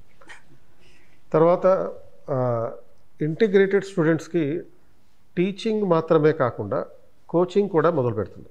అంటే కోచింగ్ అనేది ఇంటిగ్రేటెడ్లో భాగమే. టీచింగ్కి కోచింగ్కి డిఫరెన్స్ ఏంటంటే ఫ్యాకల్టీ వచ్చి ఓన్లీ క్లాసులు చెప్తే టీచింగ్, బట్ ఇంటిగ్రేటెడ్ స్టూడెంట్స్కి కోచింగ్ కూడా ఉంటుంది స్పెసిఫిక్. ఏదైతే యూజువల్గా డిగ్రీ తర్వాత ఉంటుందో అది డిగ్రీలోనే మొదలు పెట్టేస్తాం. ఈ కోచింగ్లో భాగంగా డిగ్రీ ఆస్పిరెంట్స్కి, ఎవరైతే డిగ్రీ నుంచి సివిల్స్ ప్రిపేర్ అవుతున్నారో వాళ్ళకి మెంటార్షిప్ ఉంటుంది. ఈ మెంటార్షిప్లో ఫండమెంటల్గా ఏం చేస్తారంటే పాంచజన్య అనే ఒక ప్రోగ్రామ్ ఉంది. సో ఈ పాంచజన్య ప్రోగ్రామ్ని ఎగ్జిక్యూట్ చేయడానికి, అంటే దీంట్లో భాగంగా CSAT కానీ, ఎథిక్స్ కానీ, కరెంట్ అఫైర్స్, అలాగే ఈ ప్రిలిమ్స్కు సంబంధించిన క్వశ్చన్స్ ప్రాక్టీస్ చేయించడం అండ్ మెయిన్స్ ఆన్సర్ రైటింగ్ చేయించడం, వీటన్నిటికీ కలిపి ఫైనల్ ఇయర్కి వచ్చేటప్పటికి ఆస్పిరెంట్ ఎవరైతే ఇంటిగ్రేటెడ్లో ఉంటారో వాళ్ళకి హ్యాండ్ హోల్డింగ్ అనేది చాలా ఇంపార్టెంట్. నిరంతరం వాళ్ళతో ఉంటూ వాళ్ళు ఆన్సర్ రైటింగ్ చేయిస్తూ కీలకమైన, అంటే మిగతా అన్ని సబ్జెక్టుల కన్నా ఎక్కువ ఇంపార్టెన్స్ ఉండే, ఎక్కువ వెయిటేజ్ ఉన్నటువంటి ఎథిక్స్కి సంబంధించినటువంటి ఎంఫసిస్ చేస్తూ ప్రతిరోజు ఎథిక్స్ కేస్ స్టడీస్ ప్రాక్టీస్ చేస్తూ కరెంట్ అఫైర్స్ ఇన్కార్పొరేట్ చేపిస్తూ ఉండేటటువంటి డైమెన్షన్లో తీసుకెళ్ళడం కోసం మెంటార్స్ ఉంటారు. సో ఈ మెంటార్స్లో మనకి అరుణ్ మనతో ఉన్నారు. సో మెంటార్షిప్ అంటే ఏ విధంగా ఉంటుంది, ఈ పాంచజన్య ప్రోగ్రాంలో భాగంగా ఇది ఎలా చేస్తుంది? Good morning, sir. Firstly, so my name is Arun. I'm working here for 1.5 years. I'm mentor for D3 sir, present degree final year students. ఇక్కడ మెంటర్షిప్కి వస్తే ఏంటంటే సార్, మార్నింగ్ ఒక ఫ్యాకల్టీ వచ్చి సిలబస్ కంప్లీట్ చేసి వెళ్ళిపోయిన తర్వాత, and majority of the students will feel that it will be the completion of their syllabus. కానీ once what I feel is, ఒకసారి క్లాస్లో ఫ్యాకల్టీ వచ్చి ఆ సిలబస్ కంప్లీట్ చేసిన తర్వాతనే యాక్చువల్ ప్రిపరేషన్ యూపీఎస్సీ స్టార్ట్ అవుతుందని నేను అనుకుంటాను sir. That's what actual preparation starts from. That's where ఆ ఫస్ట్ స్టెప్ ఈస్ కంప్లీట్ అయిన సిలబస్ తర్వాత పీవైక్యూస్ అనాలిసిస్ చేయడం సార్. మేము మెంటర్షిప్లో will start from that sir. PYQ analysis the primary factor in that. PYQs analysis చేసిన తర్వాత then will be having one separate programme which is design by our chief mentor Bhavani Shankar sir. Panchajanya programme అని ఒకటి తీసుకెళ్తాం sir. అందులో ఏంటంటే entire syllabus will be micro detail ప్యాషన్లో మనం దాన్ని divide చేసేసి, and every part per day, ఈ డే రోజు ఈ టార్గెట్స్ అనేవి ఫిక్స్ చేస్తాం సార్. ఆ టార్గెట్స్ని మనం సిలబస్ కంప్లీట్ చేసిన తర్వాత టైం ఇచ్చే పిల్లలకి evening will have answer writing, and mains పరంగా అయితే ఆన్సర్ రైటింగ్, అండ్ ప్రిలిమ్స్లో will have 10 to 20 questions daily sir. దీనివల్ల ఏమవుతుందంటే they will come to one understanding that ఆ స్టేజ్కి ఎగ్జాక్ట్లీ ఆ ఎగ్జామ్ ఫియర్కి వెళ్ళే ముందే we'll practise n number of questions from both prelims and mains perspective. And ఈ గ్యాప్ ఏదైతే ఉంటుందో సార్, మార్నింగ్ కనుక క్లాస్ అటెండ్ అవుతున్నప్పుడు కైండ్ ఆఫ్ మిస్ అయిన ఆస్పెక్ట్స్ కానీ, లేకపోతే క్లాస్ అయిపోయిన తర్వాత recent developments in that particular topic, ఈ డెవలప్మెంట్స్ అన్ని కూడా మనం మెంటర్షిప్ అనే సెషన్లో we'll start covering those things sir. So ఒక overall 360 degrees complete kind of ఫీలింగ్తో మెంటర్షిప్ అనేది తీసుకెళ్ళడం జరుగుతుంది సార్. సో మెంటర్షిప్ అనేది ఒక సివిల్ సర్వీస్ ప్రిపరేషన్కి ఒక కంక్లూజివ్ అబ్జర్వేషన్ లాంటిది అనమాట. అంటే giving a finishing touch to the student before going to the examination. The student will be completely exam ready once the mentorship is completed. So civils integrated ప్రిపరేషన్లో భాగంగా మనకి polity, economy, history, geography, science and technology ఇవన్నీ నేర్చుకుంటాం. మరి చాలామంది అనేది అలాగే UPSC exam మనం చూసినప్పుడు కూడా మనకు తెలిసేది ఏంటంటే, ప్రిలిమ్స్లో ప్రతి ప్రశ్నకి కరెంట్ అఫైర్స్ బ్యాక్గ్రౌండ్ ఉంటుంది. అలాగే ఒక 15 క్వశ్చన్స్ డైరెక్ట్గా current issues of national and international importance అనే ఒక చాప్టర్ కూడా ఉంది. అలాగే మెయిన్స్కి వచ్చేటప్పటికి ప్రతి ప్రశ్న 2 డివిజన్స్ ఉంటాయి, 2 సెక్షన్స్ ఉంటాయి అన్నమాట ప్రతి ప్రశ్నలో. ఒక పార్ట్ ఏమో స్టాటిక్ పార్ట్ ఉంటుంది, అండ్ ఆ స్టాటిక్ పార్ట్కి ఎక్స్టెన్షన్గా కరెంట్ ఇష్యూ ఉంటుంది. సో ఈ కరెంట్ ఇష్యూస్ చెప్పడం కోసం ఏ విధంగా ప్రిపేర్ అవ్వాలి అంటే, ఈ కరెంట్ ఇష్యూస్ని ప్రిలిమ్స్లోనేమో current issues of national and international importance అని ఉంది, బట్ మెయిన్స్లో అసలు కరెంట్ అఫైర్స్ అనేదే లేదు. బట్ ప్రతి ప్రశ్న వెనకాల తోకలాగా ఈ కరెంట్ అఫైర్స్ ఉంటుంది. మరి ఏ విధంగా ఈ కరెంట్ అఫైర్స్ ప్రిపేర్ అవ్వాలి సార్ మీరు చెప్పండి. Good morning sir. Current affairs అనే టాపిక్ ఎలా అంటే సార్, సొసైటీ ఒకప్పుడు ఏన్షియంట్ టైంలో, మెడివల్ టైంలో, మోడర్న్ టైంలో చూసుకుంటే like there are lots of differences. అలానే ఎలా సొసైటీ మారుతుందో we need to change some subject sir. Like ఒక సబ్జెక్ట్ ఎలా వస్తుంది అంటే, ఒక పాలసీ కానీ ఏదైనా ఫ్రేమ్ తీసుకుంటే ఆ పర్టికులర్ కంటెక్స్లో ఆ టైంకి it will be very much suitable. కాకపోతే ఏమైందంటే ఫ్యూచర్లో it will not be that valuable, అంటే కొంచెం మారుతూ ఉంటుంది. సో కరెంట్ అఫైర్స్ టాపిక్ కూడా అలానే సార్. స్టాటిక్ సబ్జెక్ట్ అనేది జనరల్గా అందరం నేర్చుకుంటాం, కాకపోతే ఏంటంటే మోడర్న్ డేకి ఎలా మనం దాన్ని జోడించాలి, ఎగ్జాక్ట్గా ఆ ప్లేస్ దానికి చేస్తే ఏమైందంటే హౌ వీ క్యాన్ మాడిఫైడ్. మన ఇండియన్ కాన్స్టిట్యూషన్ కూడా అంతే కదా సార్, అమెండ్మెంట్స్ మీద అమెండ్మెంట్స్ చేస్తూ ఉంటాం, ఎలా నీడ్ ఉంటుందో అలా అమెండ్ చేసుకుంటూ ఉంటాం. సిమిలర్గా స్టాటిక్ సబ్జెక్ట్ కూడా సార్, లైక్ మనం పాత ప్రిన్సిపల్సే ఎగ్జాక్ట్గా ఈ టైంలో ఉన్న సొసైటీకి ఇంప్లిమెంట్ అవుతాయా అంటే నో. సో కరెంట్ అఫైర్స్లో న్యూ సబ్జెక్ట్ అంతా నేర్చుకుంటారు సార్. ప్రాబ్లం వచ్చేసి స్టూడెంట్స్కి కొంత కొత్తదనం నేర్చుకునేటప్పుడు కొంచెం ఇబ్బందిగా ఉంటుంది సార్. న్యూస్ పేపర్లో కూడా సార్, లైక్ మనం హిందూ న్యూస్ పేపర్ కానీ ఏదైనా ఆర్టికల్స్ కానీ చదివితే అతని ఫోకస్ ఏంటంటే ఎక్కువ మంది రీడర్స్ రావాలి అని, కానీ మ్యాటర్ మాత్రం మన స్టాటిక్స్ రిలేటెడ్లోనే పెడతాడు. కాకపోతే ఎలా పెడతాడంటే కొత్త వర్డ్స్ పెడతాడు. సో వర్డ్స్ పెడితే ఏంటంటే somehow he will introduce new words into ఆ న్యూ రీడర్స్ కూడా అట్రాక్ట్ అవుతూ ఉంటారు. సో దానివల్ల ఏమిటంటే రియాలిటీలో స్టాటిక్కి కరెంట్కి కనెక్ట్ చేసుకోలేరు. బట్ కరెంట్ అఫైర్స్ సబ్జెక్ట్లో మనం ఎలా డీల్ చేస్తాం, మన స్టూడెంట్స్కి ఎలా చెప్తామంటే, ఇది ఒకప్పుడు స్టాటిక్, ఇది ఇప్పుడు కరెంట్. సో డిఫరెన్స్ ఇది, but it is nothing but an extension of static అని చెప్పేసి ఎక్స్ప్లెయిన్ చేస్తాం సార్. ఇంకోటి మన స్పెషల్గా మన ఇంటిగ్రేటెడ్ ప్రోగ్రామ్కి అయితే ఇంటర్ వాళ్ళు ప్లస్ డిగ్రీ వాళ్ళు ఉన్నారు కదా సార్, ఇంటర్ వాళ్ళకి అయితే లైక్ స్టోరీ బేస్డ్ వెళ్తే ఏమైందంటే వాళ్ళు ఎక్కువ కనెక్ట్ అయిపోతారు. సో మీరు చేసిన ప్లాన్ పరంగా like how you focused on ఇలా ఇంటిగ్రేటెడ్ సివిల్స్ ప్లస్ డిగ్రీ ఎలా చేశారో, సివిల్స్ ప్లస్ సియుఈటి క్లాట్కి ఎలా ప్రిపేర్ అవుతున్నారు, వాళ్ళకి మంచి ప్రోగ్రామ్ డిజైన్ చేశారు సార్. దాని పరంగా we are trying to make them as a story format, like story ఫార్మెట్లో చేసి ఆ వర్డ్స్ని ఇంట్రడ్యూస్ చేసి then will make it them to stick to ఎలా స్టాటిక్ని ఎక్స్టెండ్ చేసి ఒక సబ్జెక్ట్ తీసుకొచ్చాను. So current affairs is like a binding subject sir. Next ఫ్యూచర్లో ఏం జరగబోతుంది, సో పాస్ట్లో ఏం జరగబోతుంది అంటే ప్రజెంట్ తెలుసుకుంటేనే like it will be like connecting way. So అలా సార్. సో ఈరోజు కరెంట్ అఫైర్స్ రేపటికి చరిత్ర అవుతుంది అంతే అంతే. సో ఇప్పుడు సపోజ్ మేము చదువుకునేటప్పుడు కూడా సివిల్స్ ప్రిపేర్ అయినప్పుడు 1991-95 మధ్యలో 91లో ఎల్పిజి అనేది కరెంట్ అఫైర్స్. అవును సార్. బట్ ఇప్పుడు అది 30 years of 35 years of LPG అనే పద్ధతిలో చదువుతున్నాం. కాబట్టి కరెంట్ అఫైర్స్ ఏ ఇయర్లో అయితే ఎగ్జామ్ రాస్తావో ఆ ఇయర్లోనే చదవడం అనేది ఒక తప్పు ప్రక్రియ. మనం నిరంతరం కరెంట్ అఫైర్స్ అవపోసన పెట్టాలి, జస్ట్ ప్రిపరేషన్ అవ్వడం కాదు. అందుకే నేను చెప్పేది ఏంటంటే న్యూస్ పేపర్ చదవకండి, బట్ న్యూస్ పేపర్ అధ్యయనం చేయండి. అంటే న్యూస్ పేపర్ అధ్యయనం చేయడం అంటే మనం పుస్తకాలు అధ్యయనం చేస్తాం. అదేవిధంగా న్యూస్ పేపర్ని అధ్యయనం చేస్తే దాంట్లో మనకి సిలబస్ ప్రకారం ఏదైతే టాపిక్స్ ఉంటాయో ఆ టాపిక్స్ మాత్రమే చదువుతాం, దానికి నోట్స్ తయారు చేసుకుంటాం, అండ్ దానికి సంబంధించినటువంటి స్టాటిక్ సబ్జెక్ట్ని అవగాహన చేసుకుంటాం. సో న్యూస్ పేపర్ స్టడీ అనేది ఇంపార్టెంట్. సో ఈ రకమైనటువంటి ప్రొసీజర్లో ఇంటిగ్రేటెడ్ స్టూడెంట్స్కి ఇంటర్మీడియట్ స్థాయి నుంచి ఈ కరెంట్ అఫైర్స్ నేర్పించడం జరుగుతుంది. కాబట్టి ఇవి ఓన్లీ సివిల్ సర్వీస్కి కాకుండా గ్రూప్ 1, గ్రూప్ 2, అలాగే ఈ ఒకవేళ మీరు క్లాట్ లాంటి ఎగ్జామ్ రాస్తుంటే దానికి ఉపయోగపడతాయి, క్యూట్ లాంటి ఎంట్రన్స్ ఎగ్జామ్ రాస్తుంటే దానికి కూడా ఉపయోగపడుతుంటాయి, మీరు దేశంలో ఏ ఎగ్జామ్ రాసినా ఉపయోగపడుతుంది. బిఏ ఇంటిగ్రేటెడ్ సివిల్ సర్వీసెస్ ప్రిపరేషన్లో మనకి ఎకనామిక్స్ ఒక కీలకమైనటువంటి సబ్జెక్ట్ ఉంది. సో ఈ ఎకనామిక్స్ తర్వాత స్టాటిస్టిక్స్ ఈ రెండు టీచ్ చేయడానికి పంకజ్ గారు మనతో ఉన్నారు.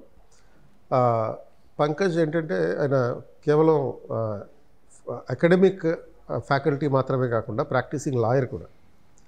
సో తనకున్నటువంటి ప్రొఫెషనల్ నాలెడ్జ్ని సివిల్ సర్వీస్ ఆస్పిరెంట్స్కి ఏ విధంగా షేర్ చేయడం జరుగుతుందో తెలుసుకుందాం. సో పంకజ్ చెప్పండి, మీకు బ్యాంకింగ్ సెక్టర్తో కూడా అనుబంధం ఉన్నట్టుంది గతంలో. సో ఈ నేపథ్యంలో అసలు మనకి ఎకనామిక్స్ ఆస్పిరెంట్స్కి ఎకనామిక్స్ స్టాటిస్టిక్స్ ఏ విధంగా ఉపయోగపడుతుంది అనేది. Okay sir. First of all good morning sir, KP sir. Good morning to everybody. Actually, I started teaching from the last 4 years, sir, and from the last 1 year I'm practicing law in High Court, and recently I cracked government lecturer, sir. I'm in merit, as well as I appeared for Group 1 mains, sir. Sir, as far as economics is concerned, actually it is very crucial for many competitive exams, not only civil services, sir, even for the state services or banking sector or RRB or RBI exams. And based on that economics, sir, we have curriculum in academics also. For example, from the first semester to 6th semester, we have, sir, microeconomics, then macroeconomics, statistics, then Indian economy, which is again plays a very crucial part in UPSC civil service mains in GS3 paper, sir. Then we have agriculture economics and growth and development, sir. So it gives a holistic view, sir. If somebody joins in BA and if he is pursuing economics, sir, అది వాళ్ళకి చాలా help అవుతుంది. వేరే ఏ exams రాసినా కూడా ఎక్కడో దగ్గర వాళ్ళకి ఎకనామిక్స్ అయితే ఖచ్చితంగా వస్తుంది, సార్. అండ్ ఇన్ఫ్యాక్ట్ స్టాటిస్టిక్స్ చూస్తే, sir, it is all about mathematical economics. So ఆ మ్యాథమెటికల్ ఎకనామిక్స్ మీరు ఏ ఎగ్జామ్ చూసినా కానీ aptitude or reasoning, every exam ఇండియాలో ఏ ఎగ్జామ్ కండక్ట్ చేసినా అది ఉంటే ఖచ్చితంగా ఉంటుంది, sir, including CSAT. So in that context it becomes very crucial and very important for the students, sir, mainly who are preparing for competitive exams in the intermediate as well as in the graduation. So ఈ statistics అనేది మనకి CSAT కూడా ఉన్న connection ఉంటుందా, different ఉంటుంది? ఉంటుంది, sir. Data interpretation ఏదైతే ఉందో కంప్లీట్గా డేటా ఇంటర్ప్రిటేషన్ ఇక్కడ ఉంటుంది, సార్, స్టాటిస్టిక్స్. సో BA ఎకనామిక్స్లో స్టాటిస్టిక్స్ నేర్చుకుంటే అది పరోక్షంగా CSATకి ఉపయోగపడేటట్టు 100% it will be beneficial and helpful to the aspirants. So ఒక ఇంటిగ్రేటెడ్ BA కనుక ప్రిపేర్ అయితే దేశంలో ఉన్నటువంటి మీరు ఏ ఎగ్జామ్ అయినా రాయొచ్చు. స్టాఫ్ సెలక్షన్ ఎగ్జామ్ రాయొచ్చు, సివిల్ సర్వీస్ ఎలాగో దానికోసమే ప్రిపేర్ అవుతున్నారు, దాంట్లో CSAT సంబంధించినటువంటి స్కిల్స్ వస్తాయి. అలాగే RRB, RBI ఎటువంటి ఎగ్జామ్ అయినా రాయడానికి ఈ ప్రిపరేషన్ మీకు ఉపయోగపడుతుంది.